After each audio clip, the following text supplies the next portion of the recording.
መሽታ ቤቶች ስጋቸውን እየሸጡ የሚኖሩ እህቶች አሉ። እነዚህ እህቶቻችን በጣም የሚገርምሽ ነገር የቅዳሴው ጸሎት ይናፍቃቸዋል፣ ማህሌቱ ይናፍቃቸዋል። ለተንሳኤ ሁሉም ምን ተሰብስቦ ነጠላውን ለብሶ ወምድርን ይተገበር ፋሲካ እያለ ከሊቃውንቱ ጋር በዝማሬ ሲያመሰግን ያንዳንዷ ነገር ልባቸውን ይሰብራቸዋል። እነሱም መጥተው በማህሌቱ መሳተፍ ይፈልጋሉ። ሁለት አይነት ጸጸት አለ። አንደኛው ጸጸት መልካም የምንለው ጸጸት ነው፣ ሁለተኛው ደግሞ መጥፎ ጸጸት ነው። እያንዳንዱ በክርስቶስ ኢየሱስ የሚያምን ሰው መጸጸት ያለበት ጸጸት መልካም ነው ጸጸት። ሰላም እንደምናላችሁ የመልክ ቤተሰቦቻችን፣ ቅድስት በላይ ነኝ። ዛሬ ከዲያቆን ፈለገ አትናቴዎስ ጋር ከጋብቻና ከሃይማኖታዊ ነክ ጉዳዮች ጋር አንስተን ቆንጆ ቆይታ አድርገናል። እናንተም እንድትከታተሉን በአክብሮት እንጋብዛለን።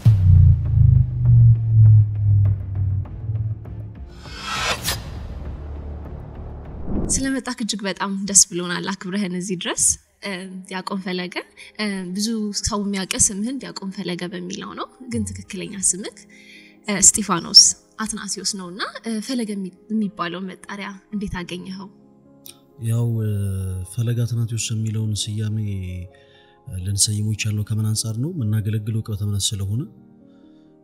በቅበተ እምነቱ ዙሪያ ደግሞ ቅዱስ አትናቴዎስ እጅግ በጣም የሚነገርለት ሰፊ ተጋድሏል እና በዚህ ዘመን ያሉ እያንዳንዳቸው ኦርቶዶክስ የሆኑ ወጣት ወንድሞቻችን የቅዱስ አትናቴዎስን ፈለግ ይከተሉ ዘንድ ፈለገ አትናቴዎስ አለው ማለት ነው አገልግሎታችን። መልካም፣ ስለሱ ትንሽ ብትነግረን ሰዎችን በደንብ እንዲረዱት። ያው በቲክቶክ ፕላትፎርም ላይ የተለያዩ አይነት አገልግሎቶች አሉ። በቤተክርስቲያናችን ካሉት አገልግሎቶች ጻሉ ደግሞ ቅበተ እምነት ነው ማለት እምነትን ማቀም ማለት ነው እና ከዚህ በፊት የነበሩ ቅዱሳን አባቶቻችን በየዘመኑ የተነሱ የምንፍቅና ትምህርትን በአጠቃላይ እጅግ በጣም በቂ ሆነ ምላሽን እየሰጡ ይህችን ቅዱስ ቤተክርስቲያን ለዛሬ ለኛ ለዚህ ትውልድ አደረሰዋል። አሁን ይሄ ትውልድ የሚጠበቅበት ሌላ አዲስ መልስ ማዘጋጀት አይደለም። ቅዱሳን አባቶቹ ያዘጋጁለትን ምላሾች፣ ቅዱሳን አባቶች ያዘጋጁለትን ትምህርቶች በአጠቃላይ እንደ አዲስ እያወጣ እያነበበ እየተማረ የቅዱስ ቤተክርስቲያኑን ትምህርት እምነት ማቀብ ነው የሚጠበቅበት ማለት ነው። ስለዚህ ከዛ አንፃር ሁሉም ሰው የቅዱስ አትናቴዎስን ፈለግ ይከተል ዘንድ ፈለገ አትናቴዎስ ብለን ሰይመናል። የኔ ስም ግን እስጢፋኖስ ነው። መልካም፣ መቼ ላይ ነው ይሄን ስምህን ያገኘኸው? ከመጀመሩ እውነት ለመናገር ቲክቶክ ፕላትፎርም ሳይኖር በፊት ነው። ቲክቶክ ፕላትፎርም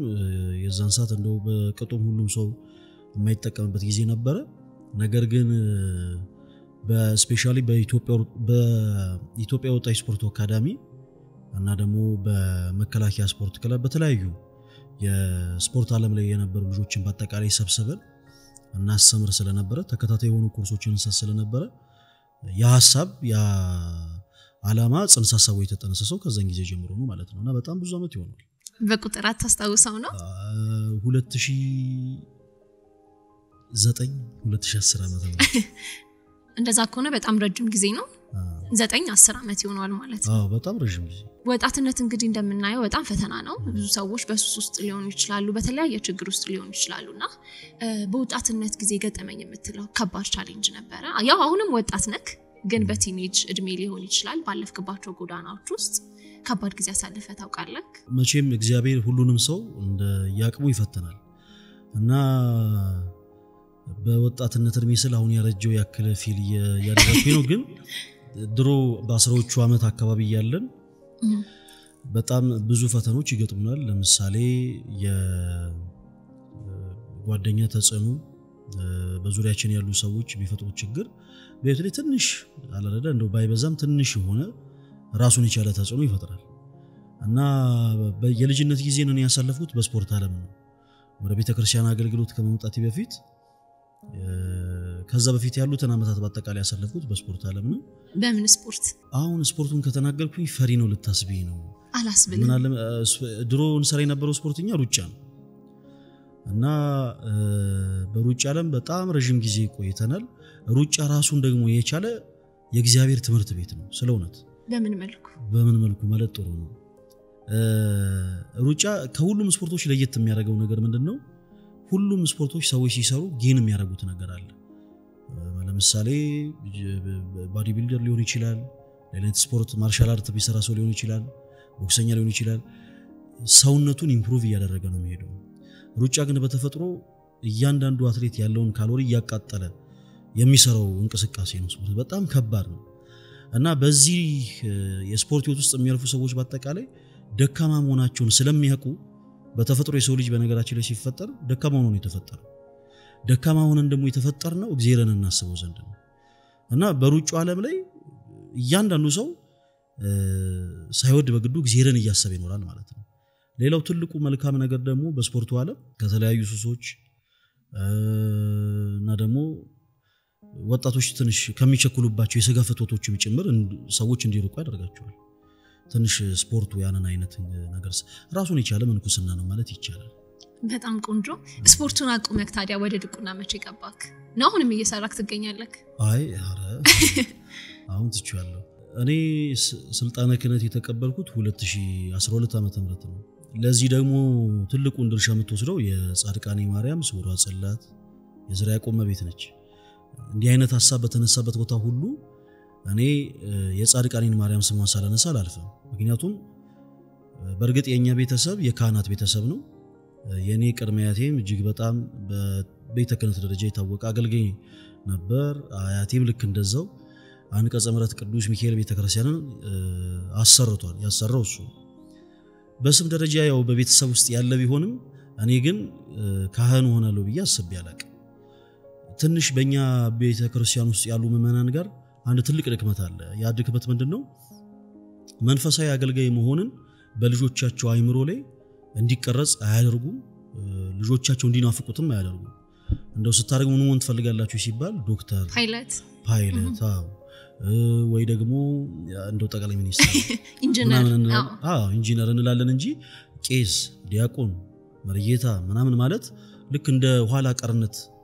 ብዙ ሰው ይመለከተው ስለነበር እኔም ፍላጎቱ አልነበረኝ እንደውም ካነሳኑ አይቀር በደንብ ላጫውትሽ በስፖርቱ ዓለም ይያለን በጣም ብዙ ጓደኞቻችን ይታመሙና የግድ ፈውስ ለማግኘት ወደ ጻድቃኔ ማርያም ገዳም እንሄዳለን እና እዛ ገዳም ስንሄድ እግዚአብሔር በሚያውቀው ምንም ስለ ቤተክርስቲያን የምናውቀው ነገር የለም ምንም የምናውቀው ነገር የለም እና ጻድቃኔ ማርያም ከደረሰን በኋላ ቃል ኪዳን አላት ድንግል ማርያም እዛ ቦታ የበቃ ከሆነ በአካል ተገልጣ ያልበቃ ከሆነ ደግሞ በህልም በራይ እንደምታናገር እዛው እንግዲህ በገዳሙ የራሱን የቻለ ቃል ኪዳን አላት እና እኔ ዛኪርኩኝ በኋላ ይሄ ሌላ ቦታ ላይ እስካሁን አልተናገርኩትም እዛው ባሉ የገዳሙ አባቶች ተጠርቼ ክህነት እንደምቀበል ቤተክርስቲያን እንደማገለግል ተነገረኝ ምን ነበር ምላሽክ በጣም ያለቀስኩት ማለት እኔ የምፈልገው በዓለመ ህይወት ሮጬ ተወዳድሬ አሸንፌ ልክ እንደነ ኃይሌ እንደነ ቀነኒሳ በጣም ውድ የሆኑ ሆቴሎች መክፈት ነበር አይምሮ ላይ ተቀረጸ ሩል ሞዴል ማን ነበር ግን ከነሱ እኔ ሁለቱም እኩል ነው በጣም ወዳቸው እና የነበረው አይምሮ ውስጥ የነበረው ሐሳብ ስጋዊ ስለነበረ እንደነቱ ነገር ሲነገረኝ ልብ ያልተደሰተ በጣም ነበር ያለቀስኩት እና እጅግ በጣም አዝኜ ስንቱ በአዳም ልኮ ያመለከ አንቺን ስምሽን ሳይጠራ የልጅሽ የኢየሱስ ክርስቶስን ስም ሳይጠራ ስንቱ እያለፈለት ድንግል ማርያም እኔ እንዴት አንቺን ይዤ እንዴት ይሄ ያቀተኛል ብዬ መረር ብዬ ነበር ያለቀስኩት ከብዙ ጊዜያት በኋላ ግን እግዚአብሔር መቼም በፈተናዎች መሃል ለሰዎች ዊዝደምን ይሰጣል ነገሮችን የሚረዱበትን ጥበብ ማለት ነው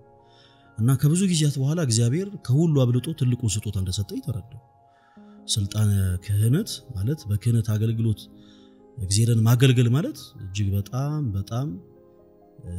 እድሜ ልክ በሙሉ የሚያስደስት አገልግሎት ነውና ለዚህ ደግሞ አምላክ እግዚአብሔርን አመሰግናለሁ በጣም ደስ ይላልና ያንን የክህነት አገልግሎት ከተቀበልክ በኋላ ወዲያው ከተመለስክ በኋላ ሩጫውን ተውከው ወይስ ቀስ በቀስ የመጣ ሂደት ነው አይ ሩጫውን ወዲያው ነው የተውኩት ከዛ በኋላ ሙሉ ለሙሉ ወደ መንፈሳዊ ዓለም ወደ ትምህርቱ ወደ አገልግሎቱ ሊገቡት ከዛ በኋላ አጠገብ ያሉ ሰዎች አሰልጣኞች ሊሆን ይችላል ጓደኞችክ የሰጡት ምላሽ ምን ነበር ከዛ ከቤተሰብስ ያገኘው ነገር መቼም የተለያየ እንደሆነ አስባለሁ በጣም አው ከቤተሰብ የነበረው ምላሽ በጣም ደስ የሚል ነበር በተለይ የኔ እናት የሷም አባቷ መንፈሳዊ ሰው ስለነበረ ቤተክርስቲያንን የሚያገለግል ሰው ስለነበረ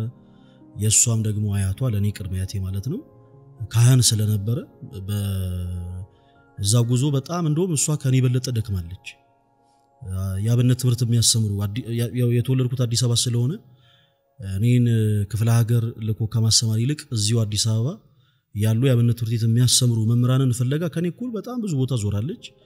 በጣም ብዙ ቦታ ተንከራታለች ልክ እንደሟለ ህፃናት አብነት ትምህርት የምማርበት ቦታ እየመጣች ሳመሽ አብራ ምሽታ ወደ ቤት ይዛኝ እየሄደች በጣም ብዙ ዋጋ ለኔ ከፍላለች ዙሪያ ባሉ ጓደኞቼ ዘንድ ግን የነበረው ብላሽ ትንሽ ተቃራኒ ነው አብሮ አደጎችም ስለነበርን እንዲህ አይነቱ ነገር በተለይ አዲስ አበባ ለተወለደ ሰው የተለመደ ስላልሆነ ምላሻቸው ምን እንደነበረ ቅጽል ስም ነው ያወጡልኝ ማን አሉክ ሲቪል ኬስ ብለው እና ከመን አንፃር እንደዛ እንዳሉት አላቀም በቃ የሆነ ሰዓት መነጋገሪያ ሆነ ሁሉ ሲቪል ኬስ ሆነ ማለት ጀመሩ ያው በቃ ከዛ በኋላ ለመዱት አሁንም በዛ መንገድ ነው የሚጠሩክ አሁን በዛ መንገድ አይጠሩ አሁን መምህር ወይ ደግሞ አባ ምናምን ቀየር አድርገውታል እና ግን ተጽዕኖ አላሳደረብህም ነበር ያኔ ጓደኞችክ እንደዛ አይነት ነገር ሲያሳዩክ ያው የጓደኛ ግፊት በህይወት ውስጥ በጣም ትልቅ ለውጥን ያመጣልና ምን ነው ባላደረኩት ወይ ምን ነው ባልገባውበት ያልክበት አጋጣሚ ነበር እውነት ለመናገር እንደዚህ አይነት አጋጣሚ አልነበረም ለምን መሰለሽ መንፈሳዊ ዓለምን ሰው ሲጀምር ጉልበቱም ዕውቀቱም ሁሉ ነገሩም የሚሆነው ክርስቶስ ነው ማለት ሰው ልክ ወደ መንፈሳዊ ዓለም ሲመለስ ገንዘብ የሚያደርገው ክርስቶስ ነው እና ሰማዕታት የኔን ጉዳይ እንደው ላዘገየውና ሰማዕታት ክርስቶስ ኢየሱስን ገንዘብ አድርገው አሜት ወሬ ምናምን አይደለም ሰይፍ አላስፈራቸው ማለት እናንተ ክርስቲያኖች ተብሎ ወደ አናብስታፍ መወርወር አላስፈራቸው እና ይሄ ምንድነው የሚባለው የጀለሶች የነሱ ትረባ የነሱ እንትን ምናምን እኔን ያን ያክል እንትን አላለኝም እንደውም እግዚአብሔር ይመስገን እነሱ ላይ ተጽዕኖ መፍጠር ይችላል እኔ አንድ ሆኜ እነሱ ብዙ ናቸው ግን እነሱ ላይ ተጽዕኖ መፍጠር ይችላል እነሱ ሞር ቤተክርስቲያንን እንዲያቋት ወደ መንፈስ ሕይወት እንዲቀርቡ የተቻለኝን አድርጌያለሁ እና ያው ብዙዎቹ አሁንም በመንፈስ ሕይወት ውስጥ ይገኛሉ አሁን ያን ያክል ተጽዕኖ እንኳን አልተፈጠረም ስለዚህ ጓደኝነታችሁ ቀጥሏል ያው የሥራ ዘርፋችሁም ደግሞ የምትሄዱበት መንገድ ብቻ ነው የተቀየረው ማለት ነው በስተቀር በጣም ቆንጆ ከመጽሐፍ ቅዱስ ውስጥ በጣም የምትወደው ቦታ የትኛው ነው ማለት ብዙ ሰዎች አሉ በመጽሐፍ ቅዱስ ሐዋርያቶች ሊሆን ይችላሉ በተለያየ ቦታ ላይ ያሉ ሰዎች አሉና የኔን ህይወት ይገዛዋል የምትለው በጣም የምወደው የመጽሐፍ ቅዱስ ክፍል የሉቃስ ወንጌል ምዕራፍ 1 ከቁጥር 29 ያለው ቃል ያንን ቃል የወደድኩት እንደው ማርያም ለማለት አይደለም ያዛ ክፍል ላይ ምንድነው የሚለው ጸጋን የተመላሽ ሆይ ደስ ይበልሽ እግዚአብሔር ካንቺ ጋር ነውና ደስ ይበልሽ አንቺ ከሴቶች ሁሉ ተለይተሽ የተባረክሽ ነሽ የማህፀንሽ ፍሬ የተባረከ ነው ይላልና ይሄንን ቃል እጅግ በጣም ነው የምወደው ለምንድነው የምወደው ከፍጡራን ወገን ቅዱስ ገብርኤል ይህንን ቃል ሲናገር እንስማው እንጂ የቃሉ ባለቤት አምላካችን እግዚአብሔር እና በተለይ በዚህ ዘመን ልክ ክህደት ሲጀመር ብዙዎች በድንግል ማርያም ይጀምራሉና ስፔሻሊ በዚህ ዘመን ክርስቶስን ባንደበት እንወዳለን ብለው እናቱን ለሚጠሉ ሰዎች ባሉበት ዘመን ይሄ መጽሐፍ ቅዱስ ቃል በጣም እኔን ያጽናናኛል እና ደግሞ በጣም ወደዋለሁ ከምን አንፃር ምክንያቱም በእግዚአብሔር አንደበት የተመሰገነች ብቸኛው እናት ድንግል ማርያም እንደሆነች ስለሚያሳይ ማለት ነው መላእክት መልአክ ማለት በነገራችን ላይ መልእክተኛ ማለት ነው ገብርኤል ከአምላኩ ከእግዚአብሔር ዘንድ የታዘዘውን ቃል ነው ያበሰራት ይዚ ከአምላኩ ከእግዚአብሔር የታዘዘውን ቃል እና ሲያበስራት ያ ሁሉ ሰላምታ ያ ሁሉ ምስጋና ለሷ ነው የቀረበው ቃሉ ደግሞ ባለቤትነቱ የማን ነው ሰነድ ያምላካችን እግዚአብሔር እና ከፍጥረት ሁሉ ተለይታ በእግዚአብሔር አንደበት የተመሰገነች ብቸኛዋ እናት ናትና ዛሬ ላይ እኛ ድንግል ማርያምን አናመሰግንም የሚሉ ሰዎች ባሉበት ዘመን ይሄንን ቃል ስመለከት እጅግ በጣም ልቤ ባሴት ይሞላል ምክንያቱም ድንግል ማርያም እንደውኛ ሰዎች አይደለም አምላኳ ልጇ ወዳጇ ጌታችን ኢየሱስ ክርስቶስ በራሱ አንደበት እንኳን መስክሯታል ስለዚህ በአምላክ አንደበት የተመሰገነች ብቸኛዋ እናት መሆኗን የሚያጠይቅ ስለሆነ በጣም ወደዋለሁ እኔ መጽሐፍ ቅዱስ ክፍል በተሳሳተ መንገድ እየተሄደ የተስተካከለ ውጤት ማግኘት አይቻልም ትዳርን ከስር ከመሰረቱ ካልታከመ ውጤቱ አያምርም ለጤናማ ውጤት ጤናማ መንገድ መከተል አስፈላጊ ነውና መልክ የትዳር ህይወት ማማከርና ማሰልጠኛ ማዕከልም ለባለትዳሮች የማማከር አገልግሎትን ይሰጣል ማወቅና መማር ችግርን ይቀንሳልና በፍቅርና በትዳር ህይወታችሁ ላይ የማማከር አገልግሎትን ማግኘት ከፈለጋችሁ በ09774050 ላይ ደውሉልን መልህቅ መልካም ስለ ድቁናው እንሂድና ወደዛ እንመለስና ሁሉም በቤተክርስቲያን ውስጥ ያሉ ዘርፎች አሉና ሁሉም የራሳቸው ስራ አላቸው የዲያቆናት ስራ ምንድነው መልካም በቤተክርስቲያናችን የመጨረሻ ትንሹ አገልግሎት በነገራችን ላይ ድቁና አንዳንድ ጊዜ ሰው እንደው ድቁና ሲቀበል ዲያቆን ሲባል ራሳቸውን እንደ ሊቃነ ጳጳሳት የሚቆጥሩ አገልጋዮች አንዳንድ ጊዜ አልፎ ሁሉም ሰው ግን ድቁና ማለት በጣም የመጨረሻ ትንሹ አገልግሎት ነው የዲያቆን አገልግሎቱ ምን ይመስልሻል የዲያቆን አገልግሎቱ ካህኑን መራዳት ነው ካህኑን መራዳት በቤተ መቅደስ አገልግሎት የአዲስ ኪዳኑን መስዋዕት እየሰዋ ህብስቱን እየፈተተ ጽዋውን እየባረከ ካህኑ በሚያገለግልበት ወቅት በቅዳሴው ሰዓት ማለት ነው ዲያቆኑ ትልቁ ድርሻው ካህኑን መራዳት ብቻ ነው ጽና ማቀበል ጧፍ መያዝ ዕጣን ማቅረብ ተንሱ ለጸሎት ማለት ከዛው ዲያቆን ሌላ አገልግሎት የለውም ሌላ ተጨማሪ ደግሞ የዲያቆን አገልግሎት ስብከት ነው በየለቱ በቅዳሴያችን በቅዳሴው ጸሎት ምስባክ ምንለው ክፍል አለ እና ዲያቆኑ በመስባክ በእለቱ በመጽሐፈ ግጽ የተቀመጠውን ክፍል በዜማ አድርጎ ይሰብካል ማለት ነው ስለዚህ ዲያቆን ሰባኪም ነው ግን ዋና አገልግሎቱ ግን ካህንን መራዳት ነው አንዳንድ ጊዜ ልክ ሰው እንደው ተምሮ ምን ብለው ድቁናን ገንዘብ ሲያደርግ ካህናት አባቶችን ለመናክ ሲሯሯጡ እንመለከታለን ይህ ግን ፈጽሞ ስህተት ነው ምክንያቱም ድቁና የተቀበሉት ራሱ ካህናትን ለመራዳት ብቻ ነው ስለዚህ የዲያቆን አገልግሎቱ አንድ ለሰባኪ ወንጌልነት ነው ሁለት ደግሞ ለካህንን ለመራዳት ነው መልካም ዲያቆን ባትሆን ኖሮ አንተ በቤተ ክርስቲያን ውስጥ በምን አይነት ዘርፍ ውስጥ ታገለግል ነበር እኔ እንጃ እግዚአብሔር ነው የሚያውቀው እሱ እኔ በስልጣነ ክህነት ውስጥ ባልኖር በምን አይነት ዘርፍ አገለግል ነበር እኔ እንጃ እውነት ለመናገር ወደ መንፈሳዊ ዓለም ባልገባ ኖሮ ቀደም እንዳልኩሽ የነበርንበት ህይወት የስፖርት ዓለም ስለነበረ አላደለ ያው ከመንፈሳዊ ህይወት የራቅን ደካማ የሆነን ስጋዊ የሆኑ ሰዎች ነበር የምንሆነው እኔም ጓደኞቼ እና ያው በመንፈሳዊ አገልግሎት ማገለግል አይመስለኝም ያ ባይሆን ኖሮ እንግዲህ በጣም ብዙ ወጣቶች አሉ በኢትዮጵያ ውስጥ በመንፈሳዊ ህይወታቸው በጣም ማደግ የሚፈልጉ መለወጥ የሚፈልጉ በየራሳቸው እምነት ሊሆን ይችላል በኦርቶዶክስ ቤተክርስቲያንም ሊሆን ይችላልና ምን ተመክራቸዋለህ ለነሱ አንተ ለምሳሌ ከስፖርቱ ዓለም ነው ወደ ድቁና ህይወት ውስጥ የመጣኸውና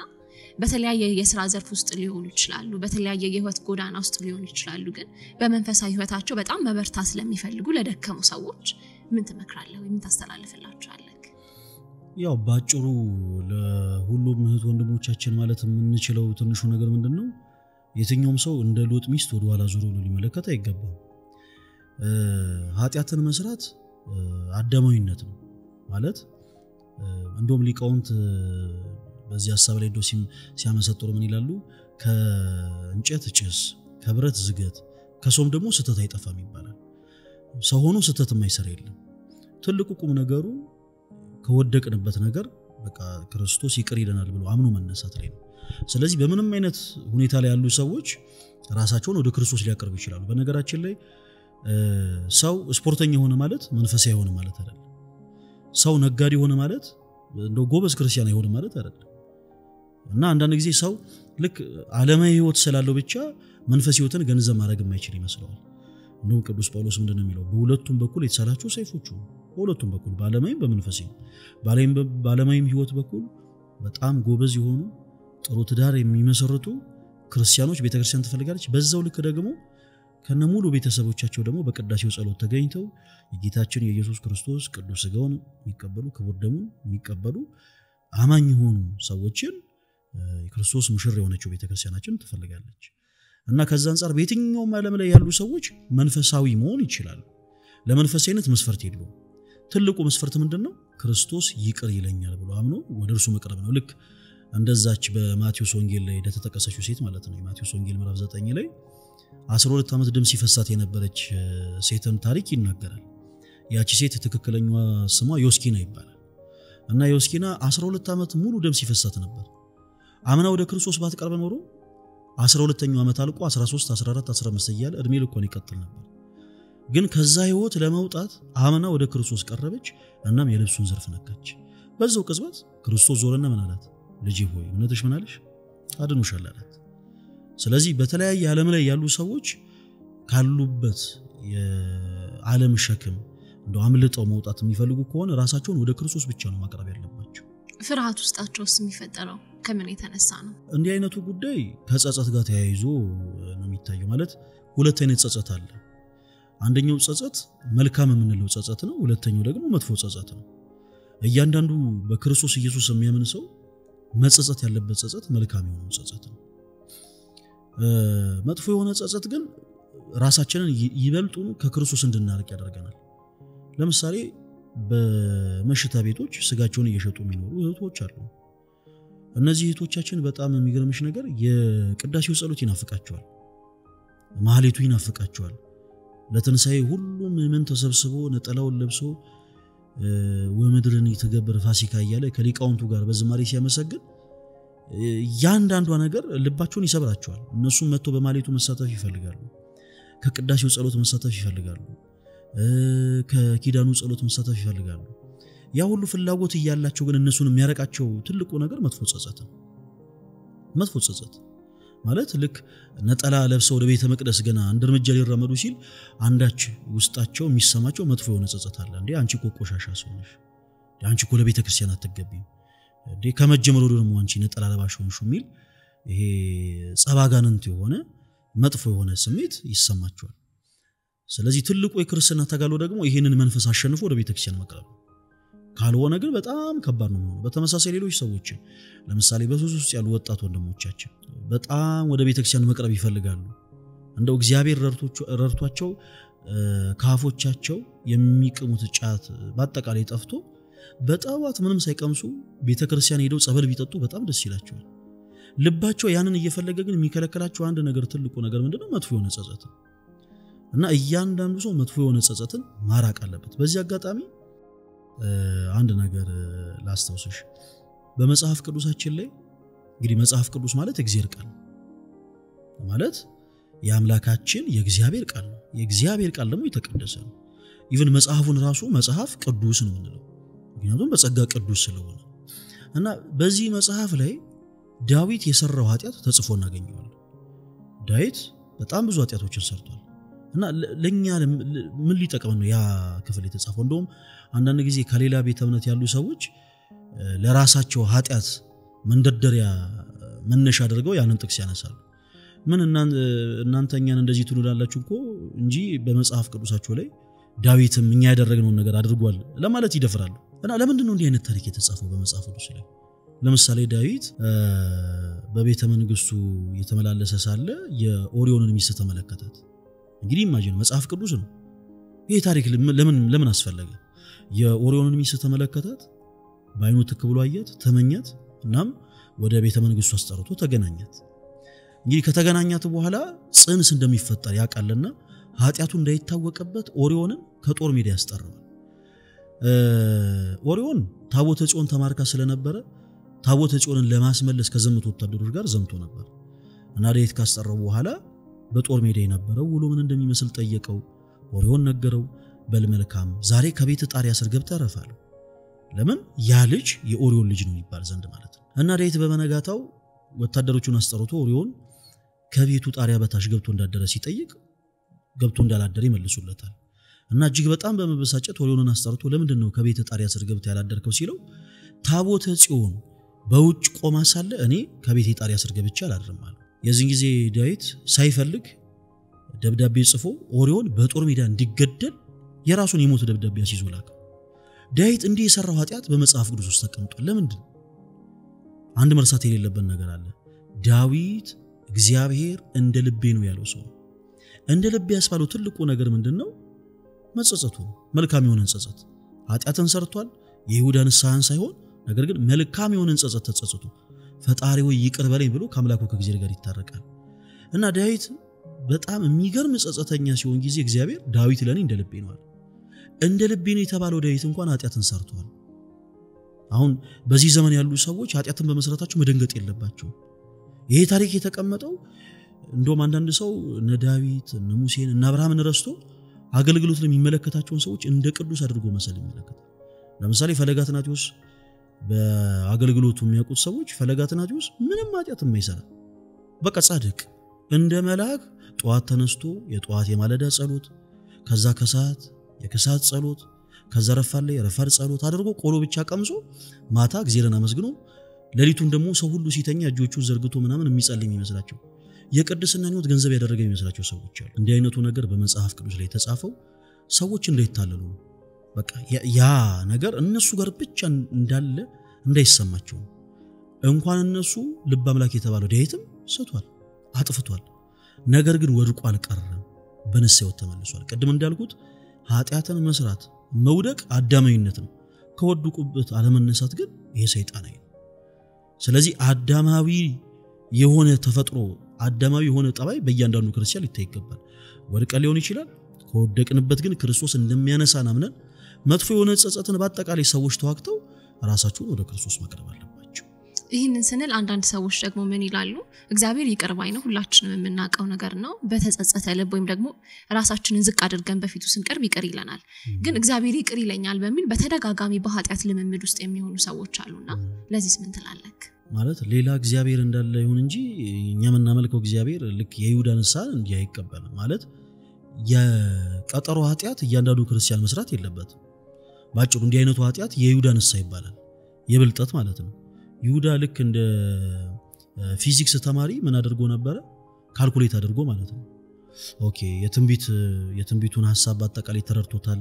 ክርስቶስ ከሞተ በኋላ ምን ያደርጋል እያንዳንዱ ነገር አውቋል። ስለዚህ ስራዬ ወደ ሲኦል ስለሆነ የሚከተኝ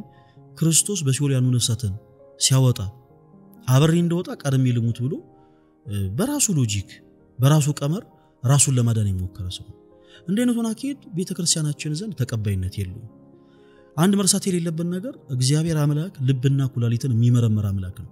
መቼስ ሰው ሆኖ ሰው ሊያታለል ይችላል። ነገር ግን በፍጹም የምናመልከውን አምላክ እግዚአብሔር ልናታለለው አንችልም።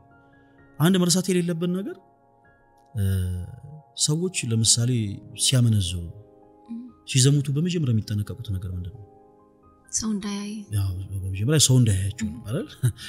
ያው ማረግ ያለባቸውን ጥንቃቄ ሁሉ ያደርጋሉ። በር ይዘጋል፣ መጋረጃ ይጋረዳል ምናምን። ከዛ የኃጢያት ይጀምራል። መርሳት የሌለበት ነገር እርግጥ ከሰው አይን ርቀ ሊሆን ይችላል። ነገር ግን ያን ኃጢያታችን እንኳን ሳይቀር እግዚአብሔር በብርሃን አይኖቹ ይመለከተናል። በብርሃን አይኖቹ ደግሞ የተመለከተንን ደግሞ ጌታ በፍጹም ልክ እንደ ምድራዊ ሰው ማለት ነው ልናታልለው ልናጨርብረው አንችልም። እግዚአብሔር በብርሃን አይኖቹ አይቶን አልቀሰፈንም። ይልቁኑ ግን ለንስሐ ሞት ስለፈለገን እድሜን ለንስሐ ሰጥቶናል። ስለዚህ ጠንካራ የሆነ ክርስቲያን ማድረግ ያለበት እግዚአብሔር አምላክ ያን ኃጢያትን ሲሰራ በብርሃን አይኖቹ እያየው ዝም እንዳለው ተረድቶ ራሱን በንስሐ በጸጸት ፍጹም በሆነ ፍቅር ወደ ክርስቶስ ማቅረብ አለበት። ካልሆነ ግን እንዲህ አይነቱን ንስሐ እግዚአብሔር አይቀበልም ነው። ቀደም እንዳልነው አምላካችን እግዚአብሔር ልብና ኩላሊትን የሚመረምር አምላክ ስለሆነ በተሳሳተ መንገድ እየተሄደ የተስተካከለ ውጤት ማግኘት አይቻልም። ትዳርን ከስር ከመሰረቱ ካልታከመ ውጤቱ አያምርም። ለጤናማ ውጤት ጤናማ መንገድን መከተል አስፈላጊ ነውና መልሕቅ የትዳር ህይወት ማማከርና ማሰልጠኛ ማዕከልም ለባለትዳሮች የማማከር አገልግሎትን ይሰጣል። ማወቅና መማር ችግርን ይቀንሳልና በፍቅርና በትዳር ህይወታችሁ ላይ የማማከር አገልግሎትን ማግኘት ከፈለጋችሁ በ0977 4050 ላይ ደውሉልን። መልሕቅ በጣም ቆንጆ ምላሽ ነው። አገልግሎት የምንለው ነገር አለ፣ አገልጋይ የምንለው ነገር አለና ሁለቱ ምንድነው ልዩነቱ? እንዲሁም ደግሞ መንፈሳዊ ሰው የሚባለውስ መገለጫው ምንድነው? ቅድም እንዳልከው አገልጋይ ወይም ደግሞ ሰዎች መንፈሳዊ ሰው ሲሆኑ በሰዎች ዘንድ ጻድቅ ተደርገው ይቆጠራሉ ስላልክ ከዚህ ጋር አያይዘህ ብትነግረኝ። አገልጋይ ማለት ካህን ማለት ነው። በነገራችን ላይ የካህን ተርጓሚ አገልጋይ ማለት ነው። እና ያው እያንዳንዱ አገልጋይ የሚያገለግለው ደግሞ ሰማይን ያለባላ ምድርን ያለ ካስማ ያጸናው አምላካችን እግዚአብሔር ነው። ራሱን የሚያገለግል አገልጋይ የለም ነው ማለት ነው ባጭሩ። ምናልባት ራሱን የሚያገለግል ሰው ከተገኘ ግን ያ እግዚአብሔርን አገልጋይ አይደለም ባጭሩ። ራስን ማገልገል ሲባል ራስን ማገልገል ማለት እንዴት መሰለሽ? አንዳንድ ሰዎች ለምሳሌ ሐዋርያት የጌታችን የኢየሱስ ክርስቶስን ወንጌል በዓለም ሁሉ ዞሮ ሰብከዋል። በዚህም ደግሞ ክርስቶስን አገልግለውታል። እነ ቅዱስ ተክለ ሃይማኖት በደቡቢቷ ኢትዮጵያዊ ሐዋርያ የተባሉት ቅዱስ አባት ተክለ ሃይማኖት በደቡብ ኢትዮጵያ ላይ የጌታችን የኢየሱስ ክርስቶስን ወንጌል ሰብከዋል። እንዲህ አይነቱ ህይወት አገልግሎት ይባላል። ነገር ግን የጌታ የኢየሱስ ክርስቶስን ወንጌል ሰዎች ለግል ጥቅማቸው የሚያውሉት ከሆነ ምን ማለት ነው? የሚነግዱበት ከሆነ ይሄ ክርስቶስን ማገልገል ሳይሆን ራስን ማገልገል ይባላል። በጣም ፍቅረን ወይ በነገራችን ላይ ከባዱ የአገልጋዮች ፈተና ትልቁ ፈተና ያ ነው። ቤተክርስቲያናችን በኖ መርከብ ተመሰላለች እና የኖ መርከብ ውስጥ ያልገባ እንስሳ የለም ለምታውቂው ቀጭኔ ገብታለች እርግብ ገብታለች ጃርት ገብታለች አይደል ሁሉም ሁለት ነው ገብታል ሁሉም ገብተዋል በቤተ ክርስቲያን ውስጥ እኛም ልክ እንደዚህ ነን የተለያየ አይነት ሰዎች አሉ ለምሳሌ እንደርግብ የዋይ ሆኑ አገልጋዮች እንደርግብ የዋይ ሆኑ ምእመናን አሉበት እቺ ቤተ ክርስቲያን በቃ ንጹህ ልቦና ያላቸው በፍጹም ልባቸው ባንቃዶ ልቦና በተመስጦ ህሊና እግዚአብሔርን ብቻ በጸሎት የሚማጸኑ በጸሎት የሚጋደሉ እንደርግብ የዋይ ሆኑ አባቶች እንደርግብ የዋይ ሆኑ ምእመናኖች አሉበት እቺ ቤተ ክርስቲያን በተመሳሳይ እንደ ጃርት ሸዋማ የሆኑ አገልጋዮች አሉ እንደ ጃርት ሸዋማ የሆኑ ምእመናኖች አሉ አዲስ አገልጋይ ሲመጣ ማይወዱ አንድ አገልጋይ በጸጋው በሰው ዘንድ ሲወደድ የማይወዱ ሸዋማ የሆኑ ሰዎች አሉ በንግግር ሰዎችን የሚጎዱ ማለት ነው በተመሳሳይ ሸዋማ የሆኑ ምእመናኖችም አሉ ሸዋማ ይሄ ቦታ የኔ ነው ይሄ ቦታ የወይዘሮ እንትና ነው ምናምን እያሉ ልክ ቤተ ክርስቲያንን ሰሪዎች እነሱ ሌላው ደግሞ መጤ እንደሆነ አድርገው በቃላት ጋጋታ ሰዎችን መውጋት የሚፈልጉ ሰዎች አሉ ሌላ ደግሞ ለምሳሌ ወደ በንስሐ የተመለሱ ሰዎችን የቀድሞ ማንነታቸውን እያስታወሱ ልክ እንደሹ የሚዋጉ ሰዎች አሉ በቤተ ክርስቲያናችን ሁላችንም እንደዚህ ነው እንደ ቀጭኔ አንገታቸው ወደ ላይ በጣም የረዘመ ጎንበስ ብለው ሰማያት የማይፈልጉ ትቢተኛ የሆኑ አገልጋዮች አሉ ቤተ ክርስቲያናችን ውስጥ በጣም ትቢተኛ የሆኑ ምእመናኖች አሉ ገጥሞሽ የሚያከው በጣም ድምጻቸው ስላማረ በጣም ዜማውን ስለቻሉ ከነሱ በላይ በቃ ፈላጭ ቆራጭ የሌለም ይመስላቸው በነገራችን ላይ እንዲህ አይነቱ መስዋዕት እግዚአብሔር አይቀበልም እግዚአብሔር የሚቀበለው መስዋዕት በትህትና ራስን ዝቅ በማድረግ የሚቀርበው ልክ እንደ አቤል የሆነው መስዋዕት ነው በዛው ልክ ትቢተኛ የሆኑ ምእመናኖች አሉ መርሳት የሌለብን ነገር ራስን ማገልገል ከሚለው ጋር ማለት ነው እንደ ጅብ ሆዳም የሆኑ ሰዎች አሉ በቤተ ክርስቲያን ውስጥ አይሽ ይሄ ሁሉ ሰው በዚህ ቤተ ክርስቲያን ውስጥ አለ እንደርግብ የዋህ ሆኖም አለ የዋህ ሆነ ምእመንም አለ በተመሳሳይ ደግሞ እንደ ጅብ ሆዳም የሆኑ ሰዎች አሉ በቤተ ክርስቲያን ውስጥ ማለት ቤተ ክርስቲያንን ያማከለ ገቢ እንዲኖራቸው የሚፈልጉ ለምሳሌ በቤተ ክርስቲያናችን ቀባሜሮን አይሸጥ ምንም ቃል እግዚአብሔርን ግን ሳያውቁ ቀባሜሮን እየሸጡ ብቻ ቁጭ ብለው ኪሳቸው ማደል የሚፈልጉ ሰዎች አሉ ራሳቸውን በአገልጋይ መልክ የሚስሉ ማለት ነው የሆነ መስቀል ያደርጋሉ የሆነ ቀሚስ ይገዛሉ ይለብሳሉ የቤትኛው በቤተ ክርስቲያን ቦታ ላይ ለአገልግሎት እንደተመረጡ ቤትኛው ሊቃነ ቤትኞቹ አባቶቻችን እዛ ቦታ እንደተላኩ ማይታወቁ ራሳቸውን ያገልጋይ መልክ እንዳላቸው አድርገው የሚስሉ ነገር ግን ፍጹም አገልጋይ ያልሆኑ ራሳቸውን የሚያገለግሉ ሰዎች አሉ እውነተኛ የሆኑት አገልጋዮች ግን የሚያገለግሉት እግዚአብሔርን ስታገለግዩ በመጀመሪያ ቀዳሚው ነገር እግዚአብሔርን የሚያገለግል ሰው ትዳር አይመሰርትም ማለት አይደለም እግዚአብሔርን የሚያገለግል ሰው ንብረት ያፈራ ማለት አይደለም ነገር ግን በስክር እግዚአብሔርን የሚያገለግል ሰው ቀዳሚው ነገር ምን ይሆናል በቃ ክርስቶስ ኢየሱስን ማገልገል ብቻ ይሆናል ልክ እንደ ሐዋርያት ብር ወርቅ ገንዘብ ምን ሳይዙ ነው ዞሮ የሰበኩት ለትርፍ ቢሆን ኖሮ በጣም ደስ የሚል ቃላቶችን እየተናገሩ ገንዘብ ሰብሰብ ሲያውን ደግሞ የመባ ሰዓት ነው ያሉ ሰብሰብ እያደረጉ ያልፉ ነበር ግን ሐዋርያት ያንን አላደረጉ ቅዱስ ተክለ ሃይማኖት አባታችን በቤተ መንግስት ደረጃ የተቀበሉበት ቦታ አለ ለምሳሌ ወላይታ ብዙ ሰው ያውቀው ዳሞት ተራራ ዘነ ያለው ጻድቁ አባታችን ትልቅ ተጋሉ የተቀበሉበት ቦታ ማለት ነው እና እዛ ቦታ ላይ ጻድቁ አባታችን አቡነ ተክለ ሃይማኖት በጣም በሚገርም ሁኔታ ምንም አይነት ፍቅረ ነዋይ ሳይተለላቸው ምድራዊ የዓለም ጫጫታ ሳይረብሻቸው የክርስቶስ ኢየሱስን ወንጌል ሰብከዋል ይሄ ትክክለኛ አገልግሎት ይባላል ሌላው መንፈሳዊነት ምን ማለት ነው ለሚለው እኔ አሁን ያንን ሐሳብ ማብራራት የሚችል ሰው መሆን አይመስለኝም ለምን እኔ ራሴ መንፈሳዊ ሰው ስላልሆንኩኝ ማለት ነው ቲክታክ ፕላትፎርም ላይ ቤተክርስቲያን የማታስተምራቸውን ትምህርቶች ታስተምራለች የማትላቸውን ትላለች የማታምናቸውን ታምናለች እያሉ የኢትዮጵያ ኦርቶዶክስ ተዋሕዶ ቤተክርስቲያን የሌላትን ኢሜጅ ሰዎች መፍጠር ሲሞክሩ ስለተመለከተ እንዲሁ በፍቅር አይ ቤተክርስቲያናችን ያናን አታሰብም ለማለት መጣን እንጂ እውነት ለመናገር እኔ በግሌ እንደኔ አይነት ቦዘኔ ያለ አይመስልኝ መንፈሳዊ ህይወት የለኝም መንፈሳዊ ህይወት ማለት በህይወት ማስተማር ነው ባጭሩ አሁን ለምሳሌ ፈለጋትናቲውስ በህይወት ያስተምራሉ ወይ በፍጹም ለምንድነው የምታስተምረው እኛማ ያው ምናቃተን የተናገረን ለቅድም እንዳልኩሽ ለምሳሌ ስዕላት ጣዖታት ናቸው ቢሉ ሰዎችን ስንሰማ ጸጥ ብለን አንቀመጥ ስዕላት ጣዖታት እንዳልሆኑ ቤተክርስቲያናችን አስተምራናለች የተማርናትን ነገር እናካፍላለን ስዕላት ቅዱሳት ስዕላት ጣዖታት አይደሉም እንደው መጽሐፍ ቅዱስ የመሰረት ያላቸው ናቸው መጽሐፍ ቅዱስ የመሰረት እንዳላቸው እንናገራለን እንመሰክራለን መንፈሳዊ ህይወት ያለው ሰው ግን የግድ ጳጳስ መሆን አይጠበቅበትም ቄስ መሆን አይጠበቅበትም ዲያቆን መሆን አይጠበቅበትም ምእመንም ሆኖ በህይወቱ ሰባኪ ነው አንዳንድ ጊዜ የነሱ ህይወት የእግዚአብሔር ትምህርት ቤት ይሆንና ሰዎች ብዙ ነገር ይማራሉ እነገሊን ተመልከቷቸው እነሱ እኮ ሌሊት ሰው በተኛበት ሰዓት ተነስተው ኪዳን ያደርሳሉ ይባላል እንዴ እገሊን ተመልከቱት አረሱ ቅዳሴ አይቀርም ይባላል አይሽ የዛ ሰው ህይወት ሰዎችን ይሄ ነው መንፈስ ህይወት ማለት ይሄ ዲያቆን ስለሆነ መንፈስ ህይወት አለው ማለት አይደለም ቄስ ስለተባለ መንፈስ ህይወት አለው ማለት አይደለም መንፈሳዊ ህይወት ማለት በተጋድሎ ገንዘብ የሚደረግ ህይወት ነው እና ያ ህይወት በህይወት ማስተማር ነው ለምሳሌ ትዳር በራሱ በነገራችን ላይ አንድ መንፈሳዊ የሚኮንበት ነገር ነው ትዳር ወንጌል በህይወት ከሚሰበክባቸው መንገዶች ውስጥ አንዱ ትዳር ነው መንፈሳዊነት ማለት በህይወት መስበክ ነው በህይወት መስበክ ፈለጋትናቲውስ በህይወቱ ይሰብካሉ እኔ እንጂ አይመስለኝም ትንሽ ድካም ያለብኝ ይመስለኛል እኔ መንፈሴ ሰው መሆን ፈልጋለሁ ግን ትንሽ ድካም አለብኝ እስቲ እግዚአብሔር ያበርታኝ እንደውም በጣም የሚገርመው ነገር ሐዋርያት በስርዓታቸው የቤተክርስቲያን አስተዳዳሪ የቤተክርስቲያን ቆሞስ መምህር ሲሾም ሁለት አይነት መስፈርት ያሟላ ብለው አስቀምጠዋል አንደኛው ዕውቀት ነው ሁለተኛው ደግሞ ምግባር ነው ነገር ግን ዘመናት በተቆጠሩ ቁጥር ዘመናት በሄዱ ጊዜ ሁለቱንም ገንዘብ ያደረገ ሰው አይገኝም ብለው ሐዋርያት ሌላ አይነት አማራጭ አስቀምጠዋል ለምሳሌ ዕውቀት ካለው በዕውቀቱ ሹሙት ይሄ ቤተክርስቲያናችን ስርዓት ነው ለምን የመጽሐፍ ቅዱስን ሐሳብ ያጣቀሰ ሲያስተምር ያ ትምህርት በራሱ ለራሱም ትምህርት ሆኖት ምናልባት መንፈሳዊ ህይወትን ገንዘብ ያደረገ ይሄዳልና ዕውቀት ባይኖርም ደግሞ በምግባሩ ሹሙት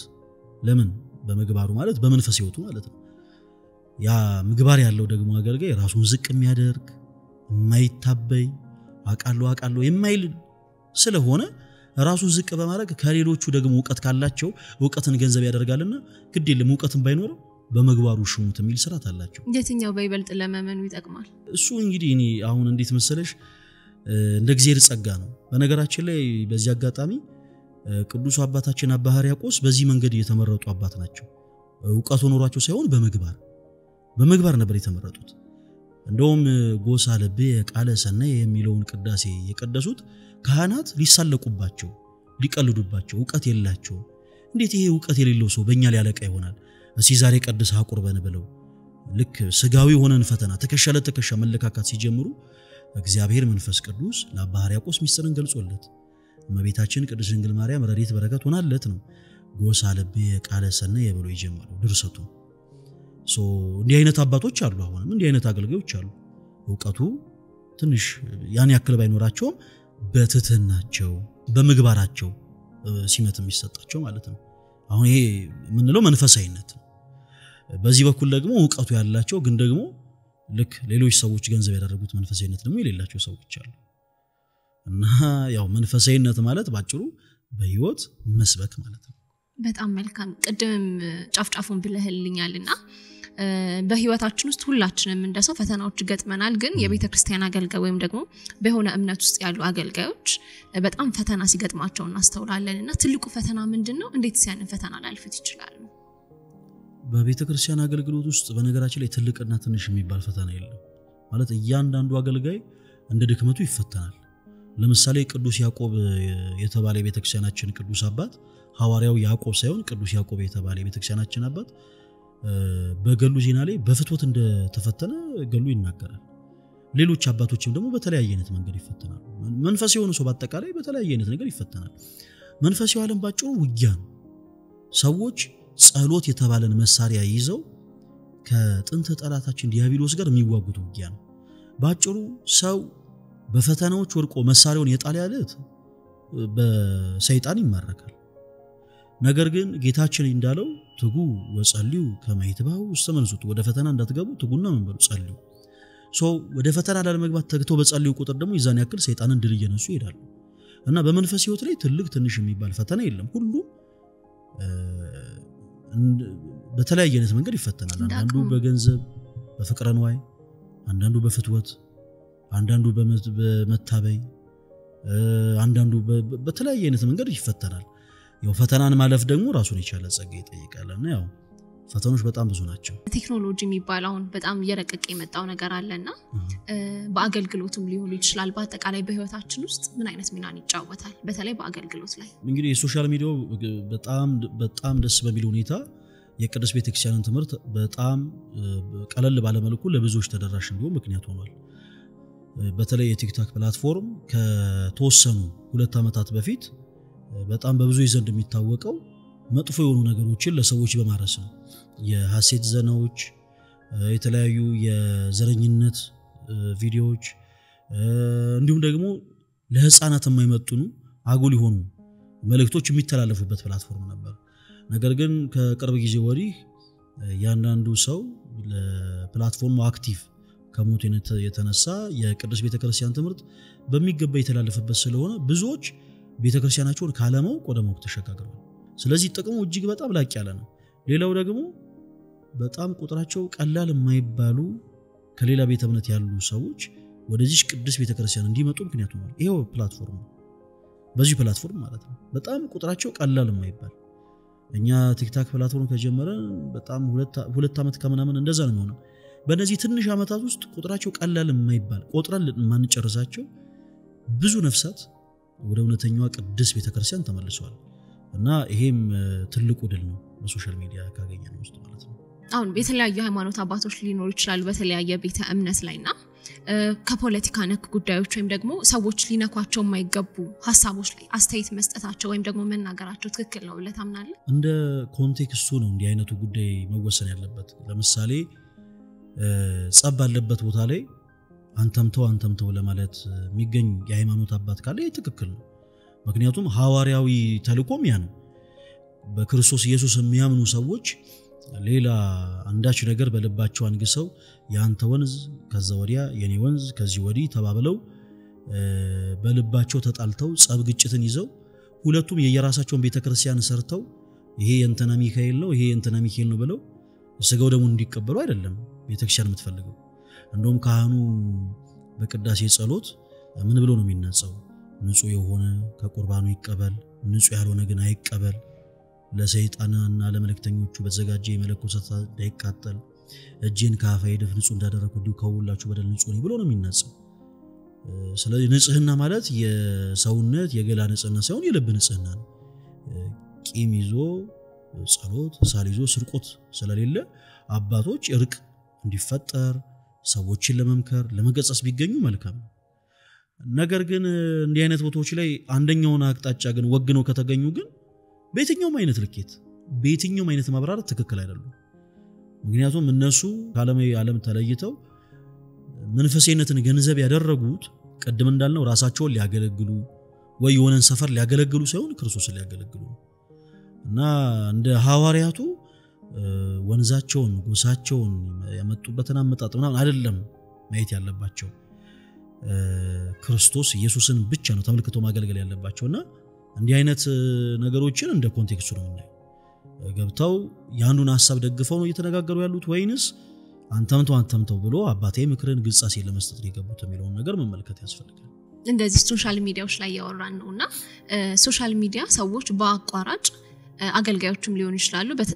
በቤተክርስቲያን ውስጥ ትልቅ ቦታ ያላቸው ሰዎች እውቅና ለማግኘት ትልቅ መንገድ ይከፍታል ትላለህ? እውቅና ይከፍታል። የቲክቶክ ፕላትፎርም እውቅና ግን በምን መልኩ ነው? ለምሳሌ ዝም ብላ እየሳቀች የታወቀች ሆነ ሴትዮ ነው ያውቃሉ። ምንም ነገር አላደረገ በቃ ዝም ብላ እንደውም አንድ ብርጭቆ ጠላ ጠጥታ በቃ ከት ብላ ትስቃለች። የሁሉም ሰው ስልክ ላይ በቃ ሁሉም ሰው ያያታል። መታወቅ ታውቃለች። ግን ምንድነው ጥቅሙ ነው? በመልካም ነገር መታወቅና እንዲሁ ዝም ብሎ ያለምንም ሪዝን ዝም ብሎ መታወቅ ይለያያል። መጥፎ በሆነም ነገር የሚታወቁ ሰዎች አሉ። በመሳደብ ከፍ ዝቅ አርጎ የሰውን እናት በማንቋሸሽ ከፍ ዝቅ አርጎ ቤተሰብን በመስደብ የሚታወቁ ሰዎች አሉ። ለመታወቅ ሰው ሊያቅ ይችላል። ይሄ ያን ያክል ቁም ነገር መታወቁም ነገር አይደለም። ትልቁ ቁም ነገሩ ይልቁን እውቅናን ተጠቅሞ ግን የቅድስት ቤተክርስቲያንን ትምህርት በትክክል መስበኩ ላይ ነው። ትልቁ ቁም ነገር ያለው እዛ ላይ ነው። እንደውም በነገራችን ላይ የግድ ሰው ሶሻል ሚዲያ ራሱ መጠቀም የለበትም። አባባሌ እንዴት ነው? እያንዳንዱ ሰው የተሰጠውን እያንዳንዱን እድል መጠቀም አለ። ለምሳሌ ፈለገ አትናቴዎስ ብዙ ሰው ተደማጭነትን አግኝቷል። ስለዚህ ይሄንን አጋጣሚ ተጠቅሞ የቅዱስ ቤተክርስቲያንን ትምህርት ሊያሰብርበት ይገባል እንበልና ለምሳሌ እጅግ በጣም ቆንጆ የሆነች መልካም የሆነች ኦርቶዶክስ ሴት ብትኖር የግድ ቲክቶክ መክፈት አይተበቅበትም እሷን ፈልገው በፍትወት የሚመጡ ወንዶችን በአጠቃላይ ግን ክርስቶስ ኢየሱስን እንዲያውቁ ታደርጋ መመለስ ይችላልች እነ ቅድስት አርሴማ እኮ ትልቁ ተግባራቸው ያ ነበር የነበረው በተለያየ አይነት መንገድ ሰዎች ሊያቆኑ ይችላሉ ትልቁ ቁም ነገር ግን በታወቀንበት መንገድ የቤተክርስቲያንን ትምህርት የቤተክርስቲያንን እውነተኛ የሆነው የክርስቶስ ኢየሱስን ቃል ሰዎች እንዲያውቁ አድርጎ መመለሱ ላይ ነው ሰዎች በጉልበተኝነት እኮ ሊታወቁ ይችላሉ እና ሊጣላቸው ሊጋጫቸው የመጣውን ሰው በፍቅር የቅዱስ ቤተክርስቲያናቸውን ትምህርት እንዲረዳ ማድረግ አለባቸው ሁሉ ነገር ለክርስቶስ ማስገዛት ማለት ነው እና በሶሻል ሚዲያው ላይ እውቅና ይኖራል ግን ትልቁ ቁም ነገሩ እውቅናን ተጠቅሞ የቤተክርስቲያንን ትምህርት ማስተማሩ ላይ ነው አንተም ታስተምራለህና ቲክቶክ ላይ አይሃለው ወደዚህ እንድትገባ ያነሳሳክ ነገር ምንድነው ልክ ቲክቶክ ሲመጣ በዚህ መንገድ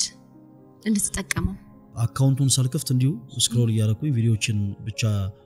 ነበር መመለከተውና አንድ ወቅት ላይ በጣም ሰፊ በሆነ መልኩ ኦርቶዶክስ ቤተክርስቲያን ማታስተምራቸውን ትምህርት እንደምታስተምር አድርገው ሲስሉ ተመለከቱኝ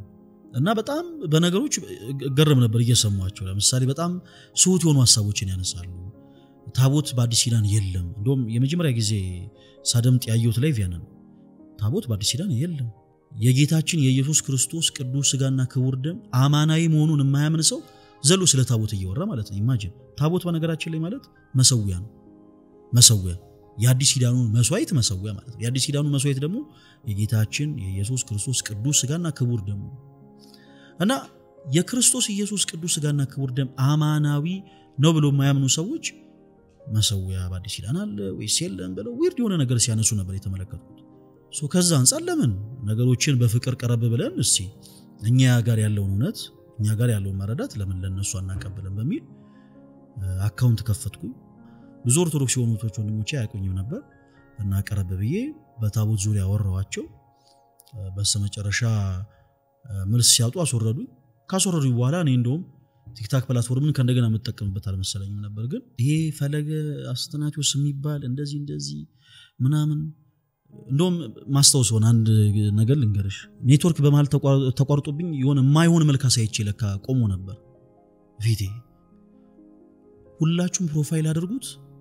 እና በቃ ልክ ላይቭ ከከፈት አስደንግጡት ምናምን ብለው እኔ እውነት ደነገጥኩኝ ሁሉም ፎቶዬን አድርጎ ምናምን መጥተውና ኦኬ ይሄን ነገር ብዙ ሰው እየተለለ ስለሆነ መጀመር አለብን ያለውን ነገር ለማሳየት ቻሌንጅ ማድረግ አለብን ብዬ ከፈትኩኝ ከዛ በኋላ ያኔ እንደቀል የተጀመረ አካውንት ዛሬም ድረስ ያው እየተገለገልንበት ነው ማለት ነው በጣም የመጀመሪያ ጊዜ ትልቁ ፎሎወር ስንት እንደነበር ታውቂያለሽ 232 ነበር እና ጓደኞቼን ሁሉ ነው የጋበዝኳቸው 232 ፎሎወር ደረሰ በቃ በጣም ደስ አለኝ የተወሰኑ ቪዲዮዎችን መስራት ጀመርን ቀስ እያለ ግን በደንብ ኦርቶዶክሳዊ የሆኑ ትምህርቶችን እያስተማርንበት ከፕሮቴስታንት ወንድሞቻችን ጋር በፍቅር እየተወያየንበት ያው ዛሬ ደርሰናል መልካም አሁን ደግሞ ከትዳር ነክ ጉዳዮች ላይ እናወራና ብዙ ጊዜ ሰዎች የትዳር ምርጫ ሲያስቀምጡ የተለያየ ነገሮችን ያስቀምጣሉና ሃይማኖት በምን መልኩ መቀመጥ አለበት ብለህ ታምናለህ ያው ትዳር ቀደም እንዳልኩት ወንጌል በህይወት ከሚሰበክባቸው መንገዶች ውስጥ አንዱ ነው እያንዳንዱ ኦርቶዶክሳዊ የሆነ ሰው በአጠቃላይ ይህን በመሰለ ክርስቶስ ባዘጋጀው መንገድ የሰው ልጅ ህይወት ሁለት ነው አንደኛው ምንኩስና ነው ሰዎች ከብቸኝነት ህይወት ነፃ የሚወጡበት መንገድ ሁለት ነው አንደኛው ምንኩስና ነው ምንኩስና የብቸኝነት ህይወት አይደለም መነኮሳት ራሳቸውን የክርስቶስ ኢየሱስ ሙሽራ አድርገው ቤተክርስቲያንን ህይወታቸው አድርገው የኖሩ ከብቸኝነት ህይወት ነፃ ይወጣሉ ቀዳሚቱ ህግ ግን ትዳር ነች ቀዳሚት ህግ የምትባል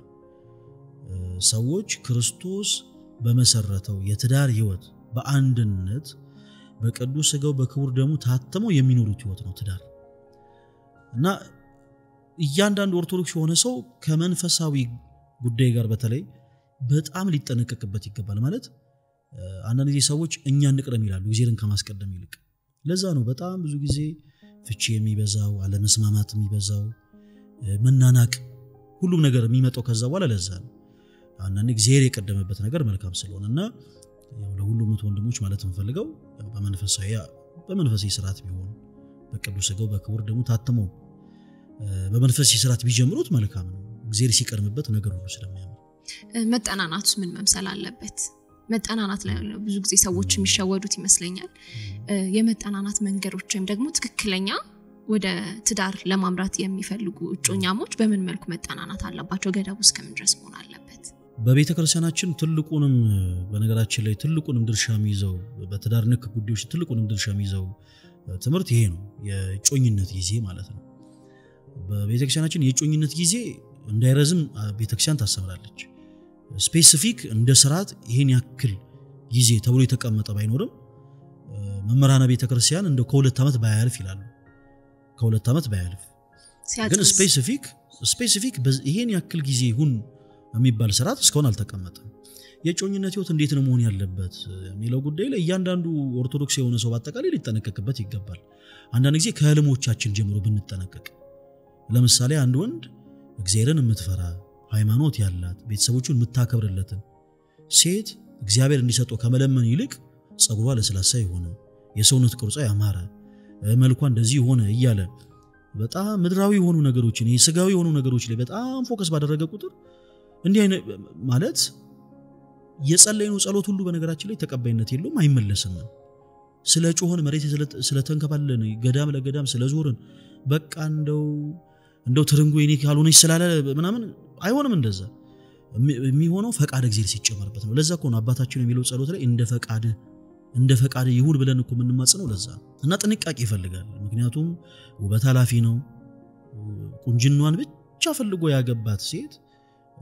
ልጅ መውለድ ይመጣል ማርጀትን ረስተሹ ሴት ልጅ ስትወልድ ብዙ ነገር አለ ትደማለች ምናምን ብዙ ነገር አለና እንደዚህ ነገሮች ሲፈጠሩ ያ የቀድሞ ነገሩ የቀነሰ ይላል ማለት ነው ደሞ ሌላ ቆንጆ ፍለጋ ደሞ ይወጣል ልጅ ወለደች ሚስት ቤቱ ይያለች በተመሳሳይ ሴቶችም ልክ እንደዛው ከህልማቸው ጀምሮ መጠንቀቅ አለባቸው ይሄ እንደው ጸጉሩ ለስላሳ ይሆነ ወይ ደግሞ እንደው ቁመቱ ረዘም ያለ ዘለግ ያለ ወይም ደግሞ እንደው ወንድ ይሆነ ምናምን እንዲህ አይነቱ ነገር ትክክለኛ መስፈርት አይደለም እንዲህ ስል ሰዎች እንዲህ አይነት መስፈርትን አያካቱ ይያልኩኝ ግን አይደለም ምንም ችግር የለውም ኃጢያትም አይደለም እኮ መመኘት ነገር ግን ቀዳሚው ነገር በመጀመሪያ ክርስቲያኖች ስለሆነ ክርስቶስን የሚመስልን አካል ነው መፈለግ ያለበት ትዳር ማለት መዋሃድ ነው ትዳር ማለት መዋሃድ አንድ ነው የሚሆኑት ስለዚህ ከነሱ ጋር ፊት ሊያረግ የሚችል መንፈሳዊ ሰው ነው መፈለግ ያለባቸው በደከመሽ ጊዜ የሚያበረታት አይሽ በደከመሽ ጊዜ የሚመክራት በዛው ልክ ደግሞ በደከመ ጊዜ የምታበረታው በደከመ ጊዜ የምትመክረውን ሰው እግዚአብሔር አምላክ እንዲሰጣት ነው ጸሎት ማድረግ ያለባት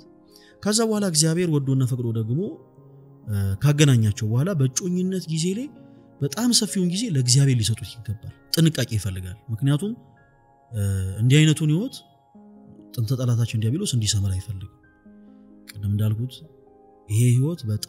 በጣም የተቀደሰ ህይወት ነው መጽሐፍ ቅዱስም ለዛ ነው ጋብቻ ክቡር ነው ለመኝታው ርኩሰት የለውም ያለው ለዛ ነው እና በጮኝነት ህይወት ላይ ሰዎች እግዚአብሔር አምላክ ለነሱ የሚገባቸውን ሰው ከሰጣቸው በኋላ በደንብ አብሮ ጊዜ ማሳለፍ ምንም ችግር የለውም አብሮ ጊዜ ማሳለፍ መልካም ነው ነገር ግን በዛው ልክ ደግሞ እግዚአብሔር መረሳት የለበትም ለዛ ነው ቅዱስ ጳውሎስ ወንድ ሚስት ቢያገባ ሚስትም ባል ብታገባ ምንም ችግር የለውም ግን በመሃል ይላል ባል ሚስቱን ለማስደሰት ሚስትም ባሏን ለማስደሰት ሲሞክሩ በመሃል እግዚአብሔር ይረሳል በጣም አቃደገኛ ፍቅር ውስጥ ነን ብለው በመሃል እግዚአብሔርን የሚረሱት ከሆነ በመሃል እነሱም ወደ መረሳሳት ይደርሳሉ ማለት ነው ስለዚህ ነገርን ያስጀመራቸውን እግዚአብሔር መርሳት የለባቸው እግዚአብሔርን ከፊት አስቀድመው በሥርዓተ ተክሊል በሥርዓተ ቁርባን እስከሚገቡበት ድረስ እግዚአብሔርን ከፊት አስቀድመው መጓዝ ያስፈልጋል በጮኝነቱ ላይ ትልቁ ጥንቃቄ መሆን ያለበት ያ በተሳሳተ መንገድ እየተሄደ የተስተካከለ ውጤት ማግኘት አይቻልም ትዳርን ከስር ከመሰረቱ ካልታከመ ውጤቱ አያምርም ለጤናማ ውጤት ጤናማ መንገድ መከተል አስፈላጊ ነውና መልክ የትዳር ህይወት ማማከርና ማሰልጠኛ ማዕከልም ለባለትዳሮች የማማከር አገልግሎትን ይሰጣል ማወቅና መማር ችግርን ይቀንሳልና በፍቅርና በትዳር ህይወታችሁ ላይ የማማከር አገልግሎትን ማግኘት ከፈለጋችሁ በ0977 4050 ላይ ደውሉልን መልህቅ ቅድም እንዳልከው ትክክለኛ ሰው እግዚአብሔር ይሰጥ ብለሃልና ትክክለኛ ያ ሰው መሆኑን በመታወቅ ይችላል አንዳንድ ጊዜ አጠገባቸው በጣም ብዙ ሰዎች ይኖራሉ ጥሩ ባህሪ ያላቸው ሊኖሩ ይችላሉ ግን ከዛ ውስጥ ትክክለኛ የሚባለው እንዴት ይታወቃል ትክክለኛውን ሰው ማወቅ የሚቻለው ምን አለ መሰለሽ አንዳንድ ጊዜ እግዚአብሔር አምላክ በእኛ ህይወት ውስጥ ይገባል ያለውን ሰው ነው የሚያሳልፈው እና አንዲት ሴት ለምሳሌ በጮኝነት ህይወቷ በጣም የሆነን ሰው አፍቅራ በጣም የሆነን ሰው ወዳ በቃ ይሄ ሰው ትክክለኛ የኔ የትዳር አጋር ይሆናል ብላ ልቧን አድምቶት ሊሄድ ይችላል ያ ሰው መምጣት የሌለበት ሰው ነበር ማለት ግን አይደለም አንድ ትልቅ እዚህ ጋር መረዳት ያለበት ነገር አለ አሁን አንዳንድ ጊዜ እግዚአብሔር የጥንቆላይነት ሲስተምን የሚሰራ የሚመስላቸው ሰዎች አሉ በቃ ከበደን ማቀው እንዴት ነው ምናምን የሚሉ ማለት ነው እሱ መሄድና በቃ እኔ ትክክለኛዋን ሴት እንዴት ነው ማቃት የሆነ ምልክት ይነገረኛ አይነት ነገር ወይ የእጇን ወይ የጥፍሯን ወይ የጸጉሯን ወይ የመልኳን እንደዚህ የሚባል ነገር የለም በእያንዳንዱ ሰው ህይወት ውስጥ እያንዳንዳቸው ሰዎች የሚመጡበት ሪዝን አለ እግዚአብሔር ሊያስተምረን የሚፈልገው ነገር ስላለ ማለት ነው ቀደም እንዳልኩሽ ለምሳሌ አንዲት ሴት በጣም ከልቧ አንድን ሰው ብታፈቅር በጣም ብዙ ነገር ብትሆንለት ኢቭን ራሷን አሳልፋ ሰጥተው ብዙ ዋጋ ከፍላለት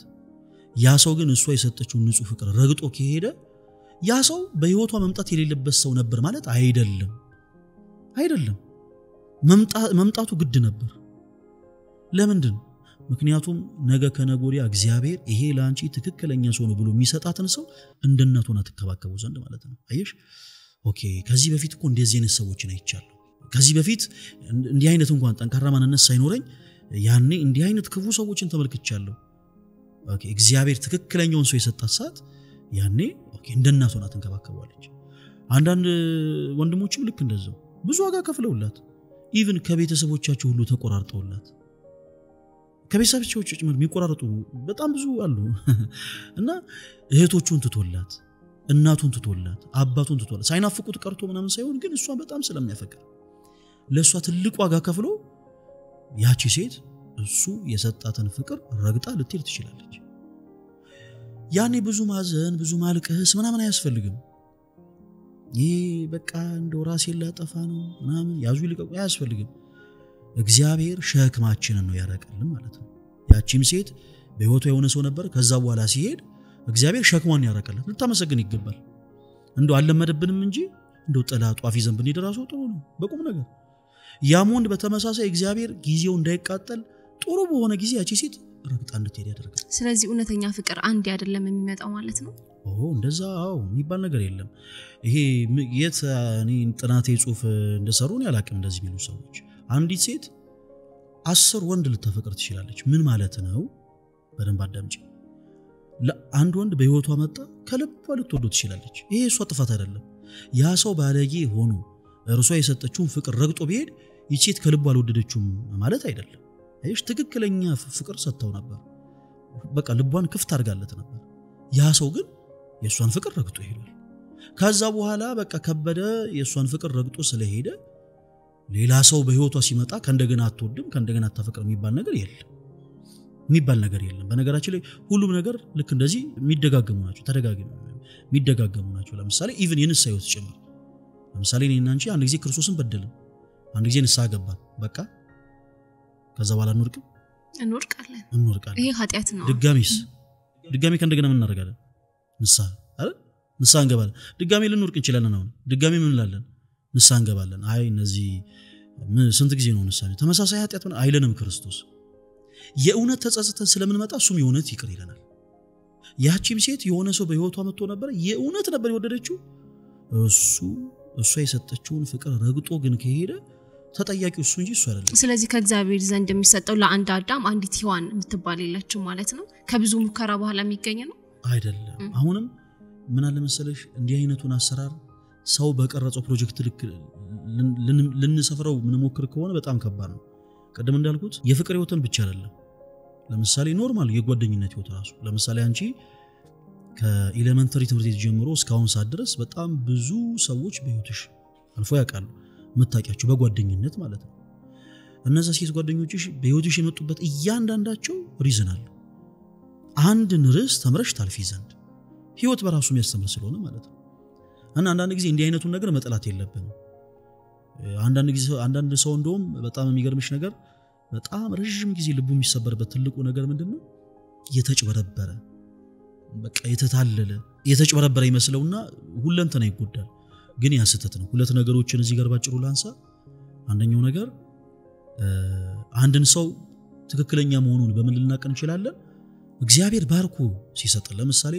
ሁሉም ነገር ለበጎ ነው ይባላል አይደል? ለበጎ እንደሆነ የምናውቀው መቼ ነው? እግዚአብሔር ሁሉን ነገር ለበጎ ካደረገው በኋላ ለበጎ አንድ ታሪክ ላጫውትሽ። አንድ በጣም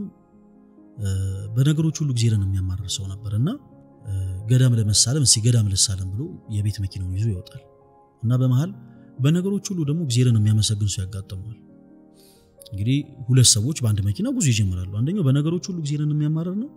አንደኛው ደግሞ በነገሮች ሁሉ እግዚአብሔርን የሚያመሰግን ነው። እና ሁሉ ጊዜ ወደ በረከት ቦታዎች ስንሄድ ሰይጣን በረከታችን እንድናጣ ይፈተናናል። እና እነዛ ሰዎች ፈተና ይደርስባቸው ጀመር። በመንገዳቸው እየሄዱ የመኪናዋ ጎማ ይተነፍስና ይተኛል። በዚህ ጊዜ ያ የሚያማርር ሰው በጣም መበሳጨት ጀመረ። ምን አይነት ጣጣ ነው? ምን እንደሚሽ ባልወጣ ቢቀርስ ማለት ይጀምራል። የዚህ ጊዜ በሁሉ ነገር እግዚአብሔርን የሚያመሰግነው ሰው ግድ የለም አይዞ ሁሉም ነገር የሚሆነው ለበጎ ነው አለ እና ገለመጡ። በትንሹ ምን ይላል እንደው የተበላሸ ነው መኪና ምን አጉል እንደው አዋቂ ያጮቷል ብሎ እየተበሳጨ እየተነጫነጨ ከመኪናው ወርዶ ነገሩን አስተካክሎ ይመለሳል።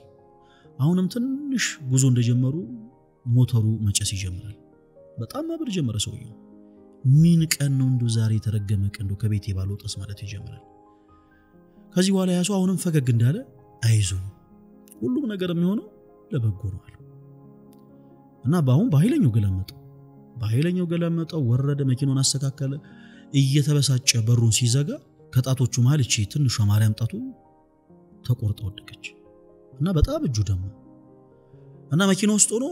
እጁን ይዞ እንግዲህ እየጮኸ ነው። ኢማጂን እጁን ይዞ እየጮኸ ያ ሰው አሁንም ፈገግ እንዳለ ለበጎ ነው አይዞ ሁሉም ነገር ይሆነው ለበጎ ነው አለና በቃ ዳይ ውረድ ከመኪና ይወረድልኛል ከመኪና ይወጣልኛልና ያ ሰው አሁንም ቅር አላለም።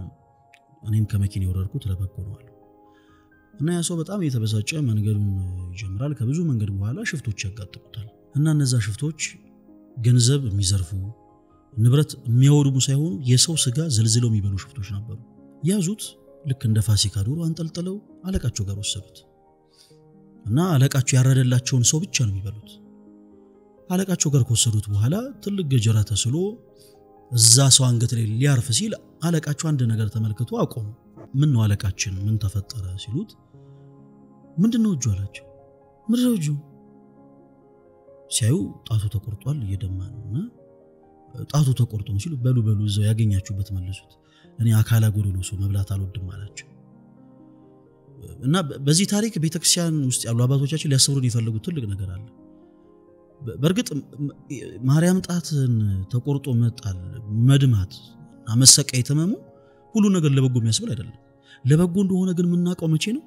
ልክ ያቺ ሞመንት ስትደርስ ያቺ ሞመንት ስትደርስ ያ ተሳፍሮ የነበረው ሰው መኪና ውስጥ ቢገኝስ ኖሮ እሱ ነበር መስዋዕት የሚደረገው። አይሽ ሁሉ ነገር ለበጎ ነው በማለቱ እሱም ተረፈ እና የሆነ ሰው በህይወቷ ለምሳሌ አንዲት ሴት በመምጣቱ ሁሉ ነገር ለበጎ ነው የምትልበት ቀን መቼ ነው? እግዚአብሔር ሁሉ ነገር ለበጎ አድርጎ ሲያሳያት። መቸኮል አያስፈልግም። አንዳንዴ ጸንቶ ክርስቶስን እንደመጠበቅ በነገራችን ላይ በጣም ትልቅ ቁም ነገር የለም። ሰው እንደውም አምኖ ዝም ብሎ ግድ የለም ለበጎ ነው ይበል። እግዚአብሔር ሰይጣንን ለማሳፈር ሁሉ ነገር ለበጎ ያደርጋል። ልክ ኢዮብን ሲዋጋ የነበረውን ሰይጣን እግዚአብሔር ኢዮብን በእጥፍ በረከት በእጥፍ ልጆች ባርኮ እንዳሳፈረው ሁሉ እኛም ሁሉ ነገር ለበጎ ነው ባለን ቁጥር እግዚአብሔር በዛው ልክ ጠላታችን ያሳፍረናልና ወንድሞች እህቶች በፍቅር ህይወት ውስጥ ሲኖሩ አንድ ሰው መጥቶ በእነሱ ላይ አንዳች ነገር እንፈጽሙ ደባ ሊሆን ይችላል፣ ተንኮል ሊሆን ይችላል፣ የተለያየ ነገር ሊሆን ይችላል። በሰው ህይወት ውስጥ ያለው ነገር ብዙ ነው። በከህይወታቸው ሲያልፍ ለበጎ ነው ይበሉ።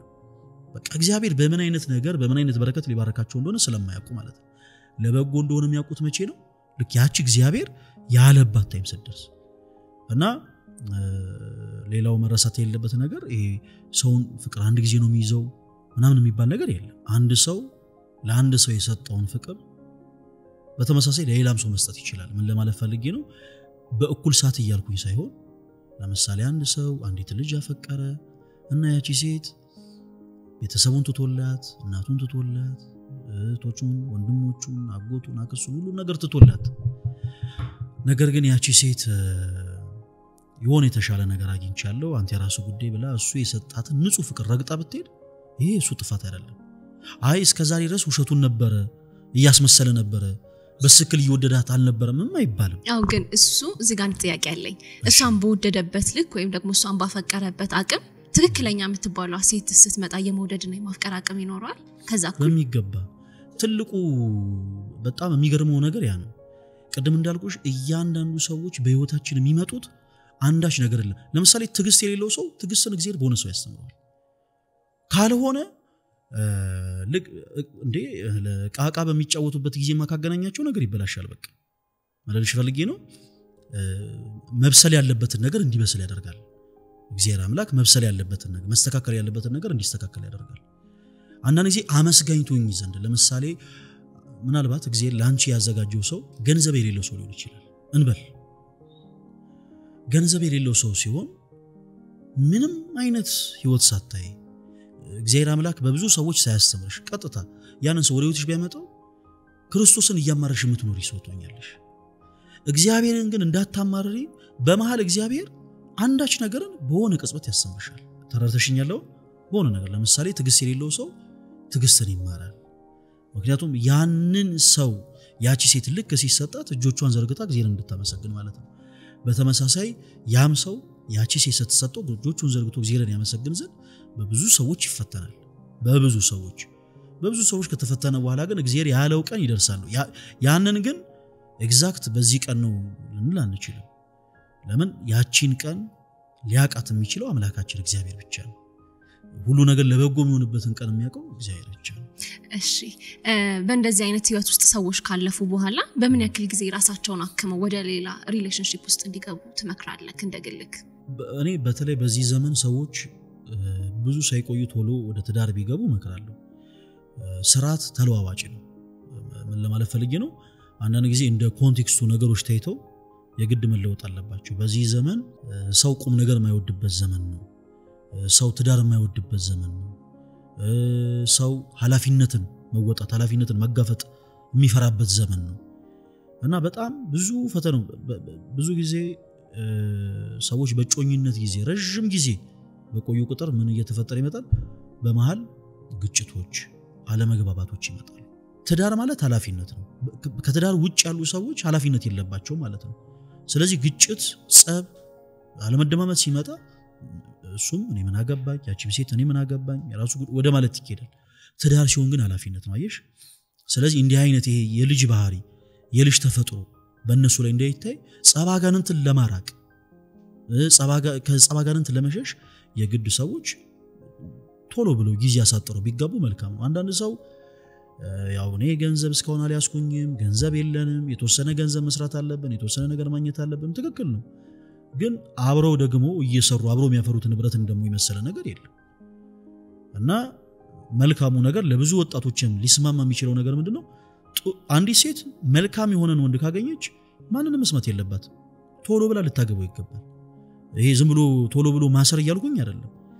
በሰይጣን እንዳይፈተኑ ኃላፊነት እንዲሰማቸው አንድም ወንድ መልካም የሆነችን ሴት እግዚአብሔርን የምትፈራ እምነቷን የምታከብር ዘመዶቹን የምታከብርለት መልካም የሆነችን ሴት ሲያገኝ ዛሬ ነገ ከነገ ወዲያ ማለት የለበትም።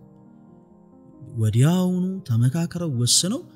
በሥርዓተ ቤተክርስቲያን ሊጋቡ ይገባል። ከጸባጋንንት ለመራቅ ማለት ነው። በጣም ቆንጆ። አንዳንዶች ደግሞ ከሃይማኖታዊ ግዴታ ይልቅ የሆነ ፍቅራቸው ላይም ደግሞ ግንኙነታቸው ላይ ብቻ ትኩረት ሲያደርጉ ይስተዋላልና እስ በፍቅር ግንኙነታቸው ወይም በእጮኝነታቸው ላይ ይዞት የሚመጣው ችግር ይኖራል? አዎ በሚገባ።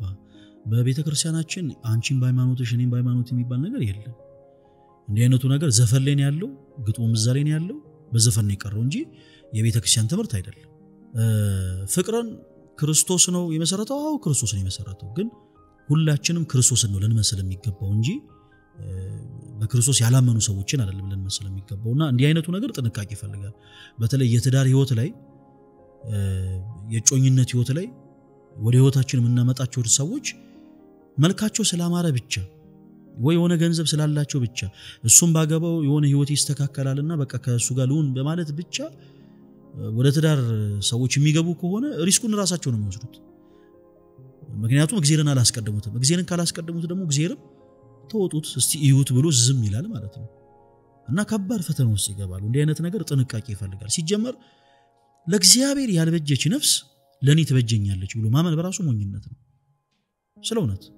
አንድ ወንድ አንዲትን ሴት የህይወት አጋሩ ማረክ ከፈለገ በመጀመሪያ ቀዳሚው ነገር ቅድም እንደወራነው ትልቁ መስፈርት መሆን ያለበት እግዚአብሔርን የምትፈራ ሴት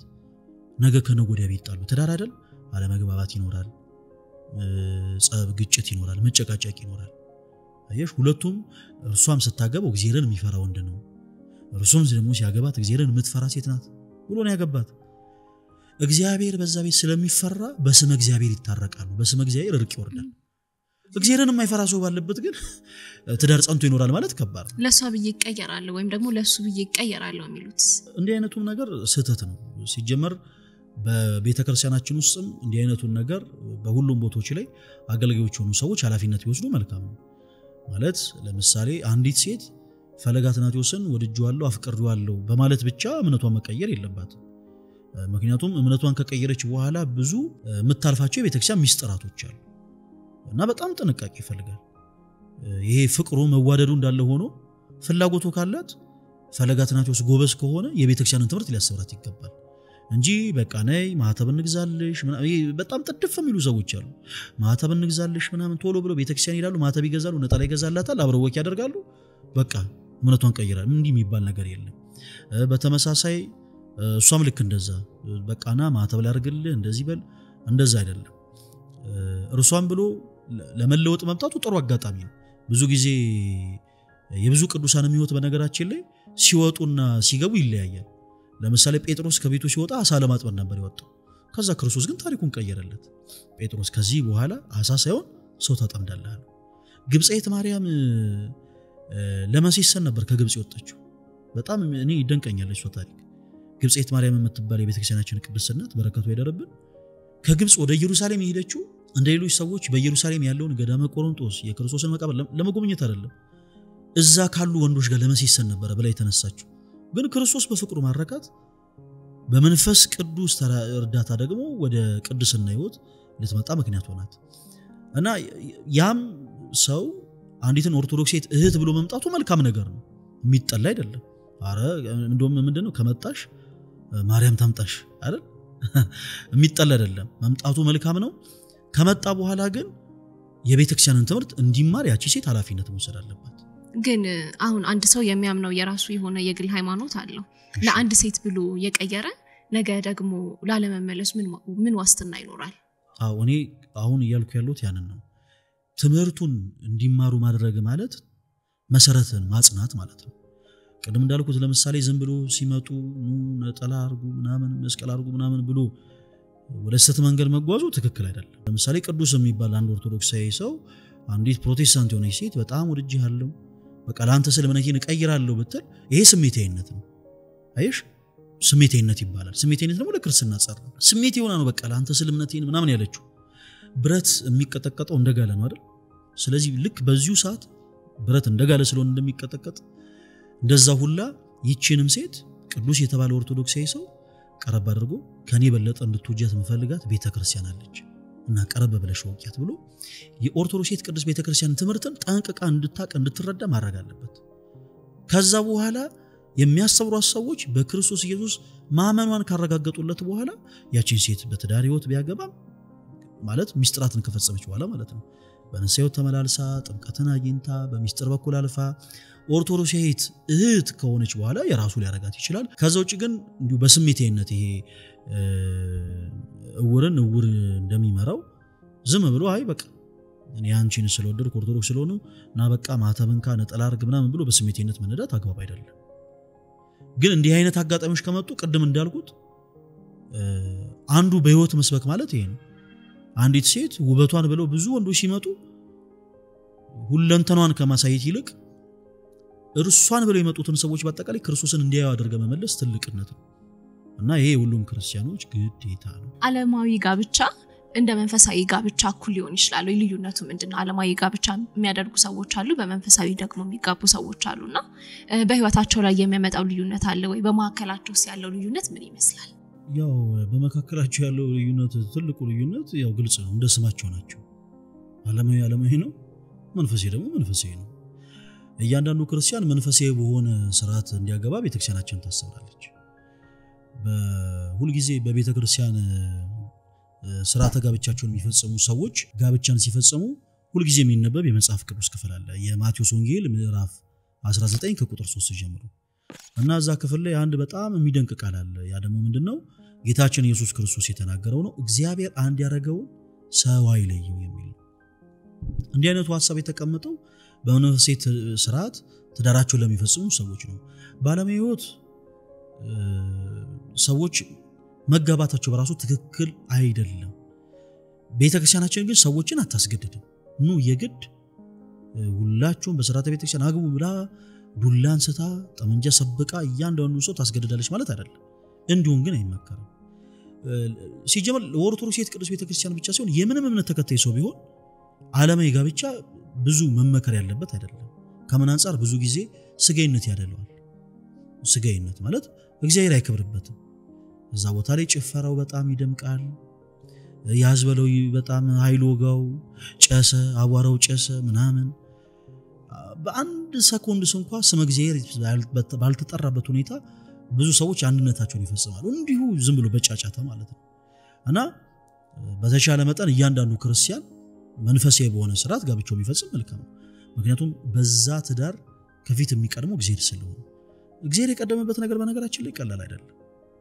ምክንያቱም የትዳር ህይወት ማለት በጣም ከባድ ነው። አስበሽዋል? ከእናት ከአባትሽ ቤት ወጥተሽ አንድን ሰው ህይወት አጋርሽ አድርገሽ ከዛ ሰው ጋር ነው ህይወትን የምትቀጥዩ እና አንዳንድ ጊዜ ጭቅጭቅ አለ፣ ቁጣ አለ፣ መበሳጨት አለ፣ መናደድ አለ፣ ማኩረፍ አለ። እነዚህ ሁሉ ነገሮች አሉ በትዳር ውስጥ መረዳዳቱ መደጋገፉም እንዳለ እና ይሄን ሁሉ ችሎ ታግሶ ቁም ነገር ያለው ቤተሰብን ለመመስረት የግድ እግዚአብሔር ከፊት መቅደም አለበት። እኛ ከራሳችን በአቅማችን ማድረግ የምንችለው ያን ያክል ስላልሆነ ማለት ነው የግድ እግዚአብሔር መቅደም አለበትና ልዩነታቸው እንደሰማቸው ነው። ዓለማዊ ትዳር ዓለማዊ ነው፣ መንፈሳዊ ደግሞ መንፈሳዊ ነው። በመንፈሳዊ ትዳር ማን ይከብራል? እግዚአብሔር። ስለዚህ ሰዎች ሞር እንደው ተመራጭ ሊያደርጉ የሚገባው በመንፈሳዊ ስርዓት መጋባቱ ነው። በተሳሳተ መንገድ እየተሄደ የተስተካከለ ውጤት ማግኘት አይቻልም። ትዳርን ከስር ከመሰረቱ ካልታከመ ውጤቱ አያምርም። ለጤናማ ውጤት ጤናማ መንገድን መከተል አስፈላጊ ነውና መልሕቅ የትዳር ህይወት ማማከርና ማሰልጠኛ ማዕከልም ለባለትዳሮች የማማከር አገልግሎትን ይሰጣል። ማወቅና መማር ችግርን ይቀንሳልና በፍቅርና በትዳር ህይወታችሁ ላይ የማማከር አገልግሎትን ማግኘት ከፈለጋችሁ በ09774050 ላይ ደውሉልን። መልሕቅ። መልካም። አንዳንድ ጊዜ ደግሞ ጋብቻ በተለያዩ መንገዶች ሊፈርስ ይችላል። ሰዎች ሊለያዩ ይችላሉ። ሁለተኛ ጋብቻ ውስጥ ሲገቡ ግን እንደ መጀመሪያው ጋብቻ የጋብቻ ቅዱስ ነው ወይስ እንዴት ታየዋለህ? ሊሆን የሚችልበት ወቅት አለ፣ ላይሆን የሚችልበት ወቅት አለ። በቤተክርስቲያናችን እንዲህ ያለውን ስርዓት ሊወስኑ የሚችሉት እንደኔ ያሉ መምህራን ሳይሆኑ አሰረ ክህነት ያላቸው መስቀል የጨበጡ ካህናት ናቸው። ምክንያቱም ጌታችን መድኃኒታችን ኢየሱስ ክርስቶስ ለሐዋርያቱ እናንተ በምድር ያሰራችሁት በሰማይ የታሰረ ነው፣ እናንተ በምድር የፈታችሁት ደግሞ በሰማይ ተፈታ ነው እንዳላቸው ሁሉ አባቶች ካህናት ጉዳዩን አድምጠው የተፈጠረውን ነገር ሰምተው አይ እንዲህ አይነቱ ነገር ይቻላል ብለው እስከፈቀዱ ድረስ ይቻላል፣ አይ አይሆንም ካሉ ደግሞ አይሆንም። እንደ ኮንቴክስቱ ይለያያል ማለት ነው።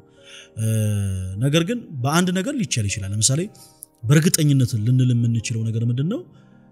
በዚህ በማቴዎስ ወንጌል ቅድም ባነበብነው የመጽሐፍ ቅዱስ ክፍል የማቴዎስ ወንጌል ምዕራፍ 19 ከቁጥር 3 ጀምሮ ባለው ክፍል ላይ ጌታችን ኢየሱስ ክርስቶስ ሰዎች በምንም አይነት መልኩ ፍቺ እንዳይፈጽሙ ይናገራል። ለምን? ትዳር የከበረ ስለሆነ። ያለ ምን ምክንያት ይላል? ያለ ዝሙት ምክንያት። ስለዚህ በዝሙት ምክንያት የትኛውም ሰው ፍቺ ቢፈጽም በሰማይ ቤትም አይጠየቅም። የትዳር አጋሪ በሌላ ይሄዱብኛል ዘሙቷል ብሎ ካመነ እና ፍቺ እፈልጋለሁ ቢል በሰማይ ቤትም አይጠየቅም። አይ ግድ የለም ይቅር እለዋለሁ። ለምሳሌ አንዲት ሴት የትዳር አጋሯ ያንን እንዳደረገ ብታውቅና ይቅርቤ ብትሆን ትችላለች በትዳር መቀጠል። አልፈልግም ብትልም ግን በሰማይ የሚያስጠይቃት አይደለም። ልክ ክርስቶስ በቃሉ እንደተናገረው ያለ ዝሙት ምክንያት ነው የሚለው። በዝሙት ምክንያት ከሆነ ፍቺ ይቻላል። ስለዚህ እቺ ሴት በዝሙት ምክንያት የሄደባትን ያገባችውን ሰው እንድትፈታ መጽሐፍ ቅዱስ ይፈቅድላታል። ሶ ከፈታችን በኋላ ደግሞ ከእንደገና ሌላ ትዳርን መመስረት ትችላለች። ይሄንን ነገር ግን በቀኖና ቤተክርስቲያን መሆን አለበት። ንስሐ መግባት ያለባት ንስሐ ገብታ ከአባቶቿ ወይም ደግሞ ከንስሐ አባቷ ጋር ተነጋግራ ማሟላት ያለባትን ነገር በአጠቃላይ አሟልታ ከእንደገና ሌላ አዲስ ትዳር መመስረት ትችላለች ያን ትዳር ርኩስ ሰው ሊለው አይችልም ባጭሩ በስርዓተ ቤተክርስቲያን ህግ የጸደቀ እስከሆነ ማለት ነው በትዳር ውስጥ ያሉ ሰዎች ደግሞ ጠንካራ ትስስር እንዲኖራቸው በምን መልኩ መስራት አለባቸው አዎ በጣም እሱ ነገር ትልቅ እገዛ ይፈልጋል ሞር ዙሪያቸው ካሉ ሰዎች በቤተክርስቲያናችን ካህናትና ዲያቆናት ብቻ የሚቆሙበት ስፍራ አለ ምዕመናን ደግሞ እዛ ቦታ ላይ መቆም አይችሉም ያንን ቦታ መርገጥ አይችሉም ያንን ቦታ መርገጥ የሚችሉት እዛ ቦታ ላይ መግባት የሚችሉት ካህናትና ዲያቆናት ብቻ ናቸው ቤተክርስቲያን ሚስጥር ነች እና ልክ እንደዚህ ሁሉ በባልና ሚስት መኝታ ቤት ከባልና ሚስት ውጪ ማንም ሰው ጣልቃ መግባት የለበትም ምን ማለት ነው በህይወታቸው ማለት ነው አየሽ እያንዳንዱ ሰው ቦታ አለው እናትና አባት ልጆቻቸውን ከዳሩ በኋላ ያ ህይወት የልጆቻቸው እንጂ የነሱ አይደለም አንዳንዴ ወላጆች ቤተሰቦች ጣልቃ የሚገቡ ከሆነ ለትዳር ጤናማነት በጣም አስጊ ይሆናል ማለት የባልና የሚስት ፈቃድ ብቻ ሳይሆን ኢቭን ዙሪያቸው ያሉ ሰዎች ሊያግዟቸው ይገባል ጓደኞቻቸው ጭምር ዝም ብሎ ጣልቃ ገብነት መኖር የለበትም ልክ ቀደም እንዳልነው በቤተ ክርስቲያን ውስጥ ካህናትና ዲያቆናት ብቻ የሚቆሙበት ስፍራ እንዳለ ሁሉ በትዳር ውስጥም ባልና ሚስት በሚገቡበት መኝታ ቤት ማንም ሊገባ ይችላል ማንም ሰው የልጅቷ አባትም ሊሆን ይችላል የልጅቷ እናትም ልትሆን ይችላልች የሱ እናት አባት ሊሆኑ ይችላሉ አክስት አጎት ሊሆኑ ይችላሉ ማንም መግባት አይችልም በእነሱ ህይወትም ጭምር ማለት ነው ስለዚህ ባልና ሚስቶች ትዳር ከመሰረቱ በኋላ ትዳራቸው ጤናማ እንዲሆን በተቻለ መጠን ሰርክል ማጥበብ በጣም ወሳኝ ነገር ነው በተለይ ከቤተሰብ ሳይሆን ዙሪያቸው ካሉ ጓደኞች አንዳንድ ጊዜ ሁሉም ጓደኛ አንድ አይነት አይደለም ለምሳሌ ያንቺ ደስታ ካንቺ የበለጠ የሚያስደስታት ጓደኛ ትኖራለች በዛው ልክ ደግሞ ያንቺ ደስታ የሚያስከፋት ደግሞ ጓደኛ ትኖራለች አንዳንድ ጊዜ ደግሞ ካለማወቅ ያንቺን የትዳር ህይወት አደጋ ላይ የሚጥሉ ሰዎች ይኖራሉ በዙሪያ ስለዚህ እንዲህ አይነቱ ችግር እንዳይፈጠር ብዙ ጊዜ በትዳር ህይወት የሚኖሩ ባልና ሚስቶች ሰርክላቸውን ሊያጠቡ ይገባል ምን ማለት ነው ሞር ባል ጊዜውን ከሚስት ጋር ሚስትም ጊዜዋን ከባል ጋር ልታሳልፍ ይገባል ሌሎች ሰዎች ጋር ሰፊ ጊዜያቸውን ሊያሳልፉ አይገባም ሰርክላቸውን ሊያጠቡ ይገባል እንደውም ቅዱስ ዮሐንስ አፈወርቅ የቤተክርስቲያናችን ሊቅ ምን ይላል መሰለሽ ይሄ እግዚአብሔር አንድ ያደረገውን ሰው አይለየው የሚለውን ትምህርት ሲያብራራ የባል ስጋ የሚስት ስጋ ነው የሚስትም ስጋ ደግሞ የባል ስጋ ነው ምን ማለት ነው በክርስቶስ ቅዱስ ስጋና ክቡር ደም ታትመው እስከተጋቡ ድረስ የባል ስጋ የሚስትም ጭምር ይሄ በዘመኑ አንዳንድ ሰዎች ምን ባክ እሷ ትቀናለች የሚሉ ሰዎች አሉ ምን ባክሽ እሱ ትንሽ ይቀናል የሚሉ ሰዎች አሉ እንዲህ አይነቱ በነገራችን ላይ እንዲህ አይነቱ ትምህርት የቤተክርስቲያን ትምህርት ነው ቤተክርስቲያናችን ሰዎች በትዳር አጋሮቻቸው ላይ እንዲቀኑ አታስብም ነገር ግን የባል ስጋ የሚስት ስጋ ነው የሚስትም ስጋ ደግሞ የማን ስጋ ነው ብለናል የባል ስጋ ሚስት ያለ እርሷ ፈቃድ ሌሎች ሰዎች እየመጡ ባለቤቷን ሰው እንዲያቅፍባት ካልፈለገች ያንን ለባለቤቷ ልትነግረው ይገባል ባለቤቷም ሊያረግ ይገባል አጉል ትቀናለች በሚል ሰበብ የሷን ስጋ ማንም እንዲዳስሱ ማድረግ የለበትም ለምሳሌ የአዲስ ኪዳን መሰዊያ የሆነው ታቦቱ የሚያርፈበት መንበሩ ካህናት ብቻ ናቸው የሚዳስሱት ካህናት ብቻ ኢቭን ዲያቆናት ራሱ መዳሰስ አይችሉም ካህናት ብቻ በተመሳሳይ በትዳር ህይወት ሚስት የባልን ስጋ ባለም የሚስቱን ስጋ መዳሰስ ይችላል ቀደም እንዳልነው ጋብቻ ክቡር ነው ለመኝታው ምን የለውም ርኩሰት የለውም ሌሎች ሰዎች ከጋብቻ ውጪ በአልጋ ላይ ተኝተው የሚሰሩት ነገር በአጠቃላይ ርኩሰት ነው በትዳር ህይወት ግን የተቀደሰ ነው ስለዚህ በዚህ የተቀደሰ ህይወት ላይ የባል ስጋ የሷም ጭምር ስለሆነ የማትፈልጋቸው ሰዎች የሷን ባለቤት ስጋውን እንዲነኩ ካልፈለገች ነገራ ባለቤቷ ሊያደርግ ሊታዘዝ ይገባል በተመሳሳይ እሱ ሌሎች በዙሪያ ያሉ ሰዎች ሊሆኑ ይችላሉ ኢቭን መተው በማቀፋቸው ራሱ ደስተኛ ካልሆነ ነግሯት ያን ነገር ልታስተካክል ይገባል ለምን የእርሷ ስጋ የሱም ስጋ ስለሆነ ያለ እርሱ ፈቃድ የሱን ስጋ ወስዳ ልታስነካ ይገባል እሱም በተመሳሳይ ያለ ሚስቱ ፈቃድ የእርሷን ስጋ ወስዶ በማንም ሰው ሊያስነካ ይገባል እና ልክ በዚህ ልክ ሰርክላቸው ማጥበብ አለባቸው ለሰላማዊ የትዳር ህይወት እያንዳንዱ የትዳር ጋር ባልና ሚስቶች ሰርክላቸውን በደንብ ማጥበብ አለባቸው አንዳንድ ጊዜ ደግሞ በመሐከላቸው እንግዲህ አለመግባባቶች ሊኖሩ ይችላሉና የዛን ሰዓት ምን አይነት ሰዎችን በመሐከላቸው እንዲያስገቡ ትመክራለህ አንዳንድ ጊዜ አሁን እንዲህ እንዳንል በየቦታው በጣም ብዙ አይነት ሰዎች አሉ ምልሽ አንዳንድ ጊዜ ኢቭን የባልና ሚስት ቤተሰቦች ራሱ ሆነው በጣም ረጅም ጊዜ በትዳር ህይወት ስለኖሩ ብዙ ኤክስፒሪየንስ ስላላቸው ቀስ ብሎ ነገሮችን አለ አይደለ ለምሳሌ የባል እናት ልክ እንደዚህ ነው ችግር ሲፈጠር ለልጇ መታገስ ከሆነ ትዳር ይፈርሳል የሚስትም አባት ልክ ችግር ሲፈጠር ጸብ ሲፈጠር እንዴት ልጄን ምናምን የሚሉ ከሆነ ትዳር ይፈርሳል እንዴት ነው መሆን ያለበት ለምሳሌ የባል እናት በርግጥ ያው ጉዳዩ ከዚህም ጥፋት ሊሆን ይችላል ግን ለልጇ ሚስት ወጋኝ ሆና ነው መቆም ያለባት ልጇን መቆጣት ልጇን መከሰስ አለባት በተመሳሳይ የሚስትም አባት የሚስትም ቤተሰቦች በተመሳሳይ ልጃቸውን መቆጣት አለባቸው እንዲህ ሲሆን መተሳሰብ እንዳለ ፊል ያደርጉና በትዳር ላይ ያለው ችግር እየተቀረፈ ይሄዳል ማስገባት ያለባቸው ሰዎች ግን ማንን ነው ከተባለ ግን እያንዳንዱ ክርስቲያን የሆነ ሰው በመሃል ማስገባት ያለበት ንስሐ አባቱ ነው ምክንያቱም ካህናት አይንተ እግዚአብሔር ናቸው አንዳንድ ጊዜ ሰዎችን ማስገባት በራሱ ፈተና ይሆናል ከምን አንፃር ነው ያልኩት ቀደም እንዳልነው በባልና ሚስት መኝታ ቤት ውስጥ ማንንም ሰው መግባት አይችልም ብለናል በእነሱ ውስጥ ማንንም ሰው መግባት አይችልም ማለት ሁለቱ ብቻቸውን የሚያውቁት የየራሳቸው ሚስጥር አላቸው ተጣልተው ለማስታረቅ በሚል ሰበብ ሰዎች እየመጡ ሚስጥራቸው መስማት የለባቸው ሚስጥራቸውን እየመጡ መስማት የለባቸው ምንድነው የተፈጠረው ሲባል እሱም ከንዴት አንፃር እሷ እንደዚህ ይሄን ያክል ጊዜ ዝም ብያት ነው እሷ እንደዚህ አይነት ሰው ነች እሷን በተመሳሳይ እኔ ይሄን ያክል ጊዜ ዝም ብየው ነው እርሱ ማለት እንደዚህ መወራት የሌለባቸው ነገሮች ሁሉ ይወራሉ ማለት ነው በዛን ታይም አንዳንድ ጊዜ እንደውም በትዳር ህይወት የሚጋጩ ሰዎች ባልጋር ያላቸውን ድክመት ሁሉ አውጥተው በግልጽ እስከ መናገር ደረጃ ይደርሳሉና እንዲህ አይነቱ ነገር ደግሞ ፈጽሞ መሆን የለበትም ሚስት የባሏን ገመና ሸፋይ ነው ልትሆን የሚገባው ባልም ደግሞ የሚስቱን ገመና ሸፋይ ነው መሆን ያለበት ስለዚህ ልክ ሲጋጩ የግድ ገመና እየወጣ የሚነገር ከሆነ የግድ ካህን ብቻ ነው ሊሰማ የሚገባው ምክንያቱም ዞሮ ንስሐ ስንገባ ንስሐችን የምንናዘዘው ለካህን ስለሆነ ማለት ነው ካህን ባለበት መስቀል የጨበጠ አባት ባለበት ካህን ብቻ በመሃል አስገብቶ መነጋገር መልካም ነው ካልሆነ ግን ትልቅ ስህተት ነው እየሰራን ያለነው የሚስትን ድክመት ባል ሰዎች ባሉ ምን እሷ ማለት እያለ የሚናገር ከሆነ እንዲህ አይነቱ ትዳር በእርቅ ይፈታል ለማለት ትንሽ ይከብዳል ሚስትም በተመሳሳይ ባለቤቷን ድክመት በሰዎች ፊት የምትናገር ከሆነ አንገቱን ደፍቶ እንደሄድ የምታደርገው ከሆነ ያ ትዳር ከእንደገና ይጸናል ለማለት ይከብዳል ስለዚህ ባልና ሚስቶች ጎበዝ ከሆኑ አንደኛው ትልቁ ነገር ቅድመ ጥንቃቄ ለምሳሌ ባል ሰዓት ሲሆን ሚስት ቀስቀስ ይሄ ንጉስና ንግስት የሚባል ህይወት የለም በትዳር ህይወት ውስጥ ወይ ንግስትና ባሪያ ነው ያለው ወይ ንጉስና ባሪያ ነው ያለው እንደ ሁኔታው ማለት ነው ለምሳሌ ሚስት ትንሽ ቆጣ አየል ካለች ባልቀስቀስ ነገሮችን አለ አይደለ በፍቅር ቃላቶች ያው ፊክስ ለማድረግ መሞከር በተመሳሳይ እሱ ሰዓት ሆኖ ሲመጣ ያቺ ሴት በፍቅር ቃላቶች ፊክስ ለማድረግ መሞከር ጥሩ ነው የሆነ ሰዓት ላይ በትዳር ህይወት የተጋቡ ባልና ሚስቶች በጣም እየተጨቀጨቁ ተቸገሩ እሷም ከሰራ ምርር ብሏት ነው የምትመጣው እሱም ከሰራው ምርር ብሎት ነው የሚመጣውና በጣም መጨቃጨቅ ጀመሩ አንድ መፍትሄ ዘየዱ አንቺም እኔም ከስራችን ተበሳሽተን የምንመጣ ከሆነ ደረታችን ላይ እቺን ወረቀት ለጥፈናት እንመጣለን ስለዚህ ያቺን ወረቀት ለምሳሌ አንቺ ለጥፈሽ ከመጣሽ እኔ በስነ ስርዓት እንከባከብሻለሁ እኔም ከስራ ስመጣ ደግሞ ልክ እዛ ደረቴ ላይ እንዲህ አይነት ነገር ካለ አንቺ ትከባከብኛለሽ ተባባሉ ተስማሙ እና በመጀመሪያ ቀን ሚስት ለጥፋ መጣች ተኮሳትራ ባል ጉራን አጥቦ ምግብ ሰብስሉላት ምግብ ሰራ ቤት አጽድቶ አስተኝቶ በሰላም አደሩ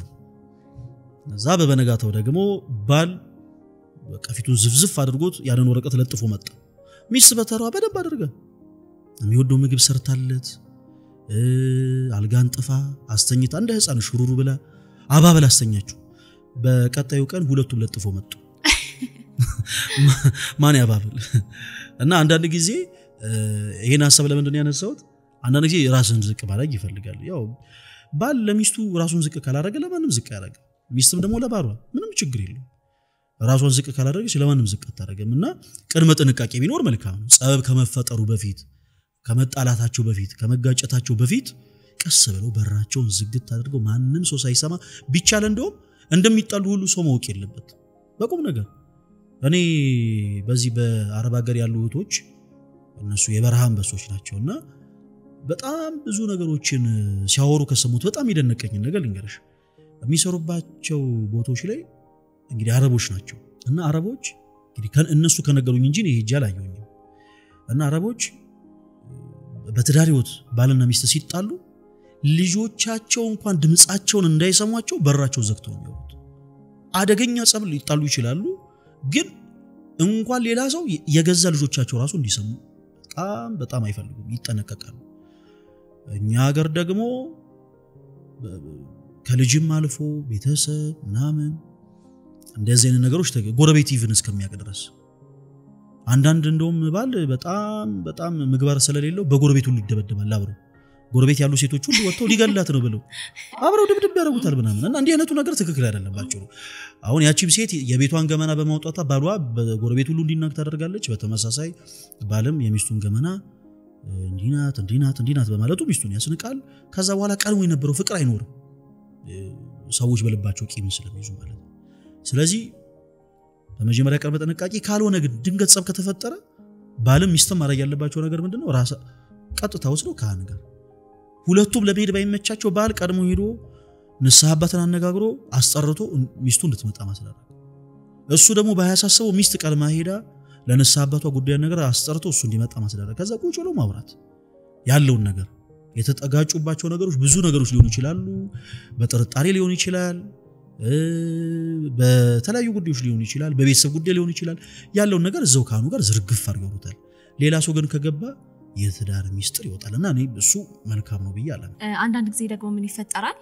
የትዳር ህይወት ውስጥ ላይ በጣም ብዙ ጊዜ አለመግባባቶች ወይም ደግሞ ጻቦች እየበዙና እየሰፉ ሲሄዱ በቃ ይሄ ነገር አዝማሚያው ጥሩ ስላልሆነ በመሃል ትንሽ ተለያይተን ከትንሽ ጊዜ መለያየቶች በኋላ ድጋሚ አብረን ብንሆን የሚሉ ሰዎች ይስተዋላሉ እንደዛም የሚያደርጉ ሰዎች አሉና እዚህ ላይ ሲያል አስተያየት እኔ በእነዚህ አይነት ጉዳዮች ላይ ሰው የቀረጸውን ፕሮጀክት አትከተሉ የሚል መልእክት ነው ለነዚህ አይነት አመለካከት ላላቸው ሰዎች መናገር ፈልገው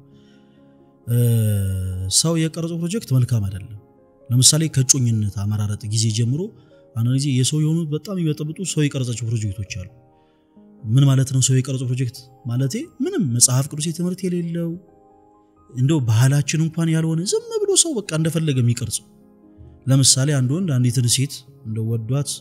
ስልክ ቁጥር ተለዋውጠው ልክ ሲመጣ አሉ ዙሪያው እንዳለ የሚሰገሰጉ ይሁን ካልደወለችል እንዳደውልላት ሴት እንደዚህ ምናምን የሚሉ እኔ እንዲህ አይነት ጥናትን ሪሰርች ምናምን ጭራሽ አልሰሩ ግን ይሄ አለ አይደለ ሰው የቀረጸው ፕሮጀክት ይባላል ዝም ብሎ በዘፈቀደ ነው የሚባለው በተመሳሳይ ያቺም ሴት ወደው በቃ ይሄ ሰው ይሁን ገና ከማለቱ ዙሪያ ያሉ ሴቶች እንዳሰኝ ወንድ ልጅ ይወልሽ ፊት ሲሰጠው አይወድም ስለዚህ አውቀሽ እንዳልፈለገ ሰው አክታርጊ ምናምን የሚሉ ሰው የቀረጸው ፕሮጀክትን የሚያራምዱ ሰዎች አሉ እንደዚህ አይነቱ ነገር ጥሩ አይደለም ሰው ሁሉም ነገር ላይ ራሱን ሆኖ መጓዝ ያለበት እና እንዲህ አይነት አማራጭን የሚወስዱ ሰዎች በእኔ ሁለት ነገር ገምታለሁ እነሱ ላይ አንደኛ ከመጀመሪያው ኢንተረስትድ ስላልሆኑ ነው እንደዚህ አይነት አማራጭ የሚወስዱት ማለት ባጭሩ እንለያይ ነው እንለያይ ማለትን ስለማይፈልጉ ለተወሰነ ጊዜ እንደው ትንሽ እንደው ተራርቀን እንደው ምናምን አይነት ነገር ይባባላሉ ከዛ በኋላ በዛች ትንሽ ተራርቀና በሚባልበት ጊዜዎች ደግሞ አዲስ ሆነ ህይወት ይጀምራሉና ባጭሩ እንለያይ የሚል ቃል ነው ሐሳቡ ያለው ባጭሩ እንለያይ ነው ሲቀጥል እንደዚህ አይነት አማራጮችን በመወሰዳቸው አንድ የሚያደርጉት ነገር ለምሳሌ አንዳንድ ሰው ጥሩ ያደረገ መስሎት አንዲ ሴት በቃ እሱን የቀጣቸው መስሏት እንደው እንደኔ አይነትማ ሴት እንዳለ ማየት አለበት እሱን ደግሞ እንደኔ አይነት የሚያስብላትማ ወንድ እንደሌለ ማየት አለባትና የተወሰነ ጊዜ እንለያይ የተወሰነ ጊዜ ብሬክ እናድርግ ሲሉ ማስተዋል ያለባቸው ነገር ያቺ ሴት ያንን ወንድ ከሷ ውጪ መኖር እንደሚችል ከሷ ውጪ ህይወቱ መቀጠል እንደሚችል ነው በቃ እንዲያቅ ያረጋች ያለችው ያለማመደች ያለችው በተመሳሳይ ያም ወንድ በቃ ከሱ ውጪ ሌሎች ሰዎችን በህይወቷ ያስገባች መኖር እንደምትችል መንገዶችን ነው ከፍቶ ያሳያት ያለውና በእነዚህ ነገር ባይታለሉ መልካም ነው እንደዚህ አይነት የቤተክርስቲያን ትምህርትም የለም የነበረን ጭራ ያዙትም ነው ከያዙትም ደግሞ አይለቁት የትዳር ህይወት እጅግ በጣም የከበረ ህይወት ነው በጣም የከበረ ህይወት ወንጌል በህይወት ከሚሰበክባቸው መንገዶች ውስጥ አንዱ ትዳር ነው ይህን ያክል የከበረ ህይወት ደግሞ ዝም ብሎ በተራሰው በቀረጹ ፕሮጀክት ሊደረግ አይገባም ሊመራ አይገባም ስለዚህ ሰዎች በመጀመሪያ ለኔ የትዳር አጋር ትሆነኛለች ምንሏትም ለኔ የትዳር አጋር ይሆነኛል ምትለውን ሰው በስክክል መምረጥ ይኖርባቸዋል በጸሎት ሊታገዝ ይገባል እንዲህ አይነቱ ምርጫ ጸሎት ሊያደርጉበት ይገባል በጣም መንፈሴ በሆነ መልኩ ሊመርጡ ይገባል ከዛ በኋላ ያ ነገር በጣም በመንፈስ ቅዱስ የተቃኘ ይሁን ዘንድ አንድ ንስሐ አባት ይዘው በንስሐው እየተመላለሱ ምክረ ካህን እያገኙ ራሳቸውን ለካህን እያሳዩ መቀጠላቸው ሞር ያበረታቸዋል ችግርም እንዲቀረፍ ያደርጋል ከዛው ግን አይ ትንሽ ጊዜ እንፈልግ ማለት ባጭሩ እንለይ ማለት ነው እሺ መልካም እዚህ ውስጥ አንድ ጥያቄ ያለኝና ሰዎች በትዳር ህይወት ውስጥ ሆነው ሌላ ሰው የሚያፈቅሩበት አጋጣሚ አለ እንደዚህ ሲሉ ስለሰማው ነው በግልና በጣም ወዳት ባለቤት አለችኝ ግን በማከላችን የሆኑ ችግሮች እየተፈጠሩ ነው ግን አጠገብ ያለችው ለምሳሌ ቢሮ አካባቢ ያለችውን ሴት እየወደድኳት መጣው የሚባለውስ ምንድነው ቀደም እንዳልኩት ቅዱስ ዮሐንስ አፈወርቅ ባልና ሚስት ከተጋቡ በኋላ ምንድናቸው ብሏል አንድ አካል ናቸው ማለት ፈለገ አትናቴዎስ በጣም ብዙ የሚያምር እጅ ላይ ይችላል ግን ይሄን እጅ ይወዷል ምንም እኔ እንዲቆስል አልፈልግም ለምን የኔ ነው አካሌ እስከሆነ ድረስ ይሄ እጅ በፍጹም ምንም እንዲሆንብኝ አልፈልግም ለምን የኔ አካል ስለሆነ ማለት ትዳሩ ልክ እንደዛ ነው ይሄ ከዛ በኋላ ፍቅር ይዞይ ምናምን ይሄ የማመንዘራቸውን የመዘሙታቸውን ጉዳይ በጣፈጡ ቃላቶች ለመሸፈን እንጂ ኦሬዲ ጥፋት ነው ስተት ነው እንደዚህ የሚባል ነገር የለም ሰው በትዳር ህይወት አንድ ከሆነ በኋላ ከእንደገና ሌላን ሴት የሚመለከት ከሆነ ያቺም ሴት በትዳር ህይወት አንድ ከሆነች በኋላ ልጅ ወልዳ የትዳር ህይወት መስርታ ከዛ በኋላ ከእንደገና ሌላን ወንድ ብትመለከት ከሆነ ይሄ ፍትወት ነው ለምሳሌ እኔ እጄ ቢቆስል ቆርጬ እንደማልጠለው ሁሉ ኦኬ በመጀመሪያ ማደርገው ምንድነው ህክምና ነው እንዲስተካከለልኝ ፊክስ እንዲደረግ ነው ማድረግ በተመሳሳይ ባለቤቷ የሆነ ጨቅጫቃ ቢሆን ድክመት ቢኖርበት የሆነ ነገር ቢኖር ቀደም እንዳልኩት በመክረካን ከዛ በኋላ ደግሞ በተቻለ መጠን በጸሎት ከዛ ደግሞ ግልጽ ሆኖ በመነጋገር ችግሮችን መፍታት እና ልክ ያ ሰው እሷ የምትፈልገው አይነት ባል እንዲሆን ማድረግ እንጂ ወደ ውጭ ማማተር በጣም ስተት ነው እና ደግሞ አመንዝራነት ነው በተመሳሳይ ያም ወንድ ሚስቱ ስትሳሳት ሚስቱ ስታጠፋ እንደምን ማድረግ እሷን ቀርጾ በመከረካን በጸሎትም ጭምር አንድ ላይ ታግዞ የሚፈልጋት አይነት ሴት ማድረግ እንጂ ወደ ውጭ ማማተር አመንዝራነት ነው ባጭሩ ከጮኝነት እስከ ትዳር ህይወት ሰዎች ሲኖር አብረራው በኖሩበት እለታት ሁሉ ምንድነው የሚደረጉት ይቀራረጻሉ ሚስት ባሏን በመትፈልግበት አይነት መንገድ ተቀርጿለች በቃ ያ ሰው ወደ ዛይወት ሲገባ እሱ የሚፈልገው አይነት ባል አይደለም የሚሆነው ሚስት የምትፈልገው አይነት ባል አድርጋ ተቀርጿለች ባልም ያቺ ሴት ካገባ በኋላ እሱ የሚፈልጋት አይነት ሴት አድርጎ ይቀርጻታል ለምሳሌ ሚስቱ ትንሽ ወፈር እንድትል ከፈለገ ኢቭን በስጋ እንኳን በቃ አይ እንደዚህ አድርጊ እንደዚህ ይሲ እሱ የሚፈልገው አይነት አድርጎ ይቀርጻታል ምንም ወደ ውጭ ማማተር አያስፈልግም በባህሪ ደረጃ ለምሳሌ ኃይለኛ ልትሆን ትችላለች በጣም ተጨቃጨቅ ልትሆን ትችላለች ያንን ባህሪ እንድትተው የማድረግ እርሷን የመቅረጽ ስራን መስራት አለበት ሚስትም በተመሳሳይ ልክ እንደዛው ባለ ለምሳሌ የሚሰክል ሊሆን ይችላል ከሰው የሚጋጭ ሊሆን ይችላል እንዲህ አይነቱን ነገር እንዲተው ከትዳር ህይወት በኋላ በደንብ ልትቀርጾ ይገባል የጮኝነትና የትዳር ህይወት እርስ በርስ ሰዎች የሚቀራረጹበት ይወስደውና ማለት ነው በጣም ቆንጆ በጣም መልካም በመጨረሻ ለወጣቶች ማስተላለፍ የምትፈልገው መልእክት ካለ እድል ልስጥክ ለእህት ለወንድሞች ማስተላለፍ ፈልገው መልእክት ምንድነው እግዚአብሔር አምላክ ባርኮ ቀድሶ ከሰጠን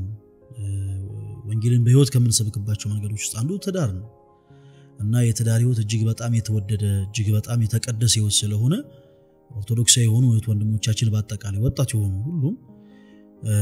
በተሻላቸው መጠን እግዚአብሔር የቀደበበት መንፈስ የሆነ ትዳርን ገንዘብ እንዲያደርጉ በሉል እግዚአብሔር ስም አሳስባለሁ እነርሱ ያሰቡትን አይነት ሳይሆን እግዚአብሔር ለነሱ ይገባል ያለውን ትዳር ሰጥቷቸው በህይወታቸው ቤተክርስቲያንን በህይወታቸው ወንጌልን ይሰብኩ ዘንድ የኔ ምኞቴ ነው እና በስተመጨረሻ ማለት እንፈልገው ነገር ምንድነው አትሽኮርመሙ ማለት እንፈልገው ምን ለማለት ፈልጌ ነው አንድ ሰው መልካም የሆነችን ሴት ካገኘ እግዚአብሔርን የምትፈራ ቤተክርስቲያንን የምታከበር ዘመዶቹን የምታከበር ሴት ካገኘ ወንድም ያትሽኮርመም ጊዜን አታባክን በጸሎት በፈቃድ እግዚአብሔር ታግዘ ያችን ሴት ለራስ ለማድረግ መጣር መሞከር በተመሳሳይ ልክ አንቺም ልክ እንደዛው መልካም የሆነ እግዚአብሔርን የሚፈራ መንፈስ የሆነ ሰው ልክ ስታገኚ ትልቁ መስፈርት ለትዳር ያ ስለሆነ በቻልሽው አቅም ጸሎት አድርገሽበት ፈቃድ እግዚአብሔር እንዲጨመር አድርገሽ ያንን ሰው የራስሽ አድርጊ የሚል መልእክትን ለማስተላለፍ ፈልጋለሁ አመሰግናለሁ እኛም አክብረን እዚህ እንግዳችን ሆነክ ካለ ዕውቀት ስላጋራን ከልብ እናመሰግናለን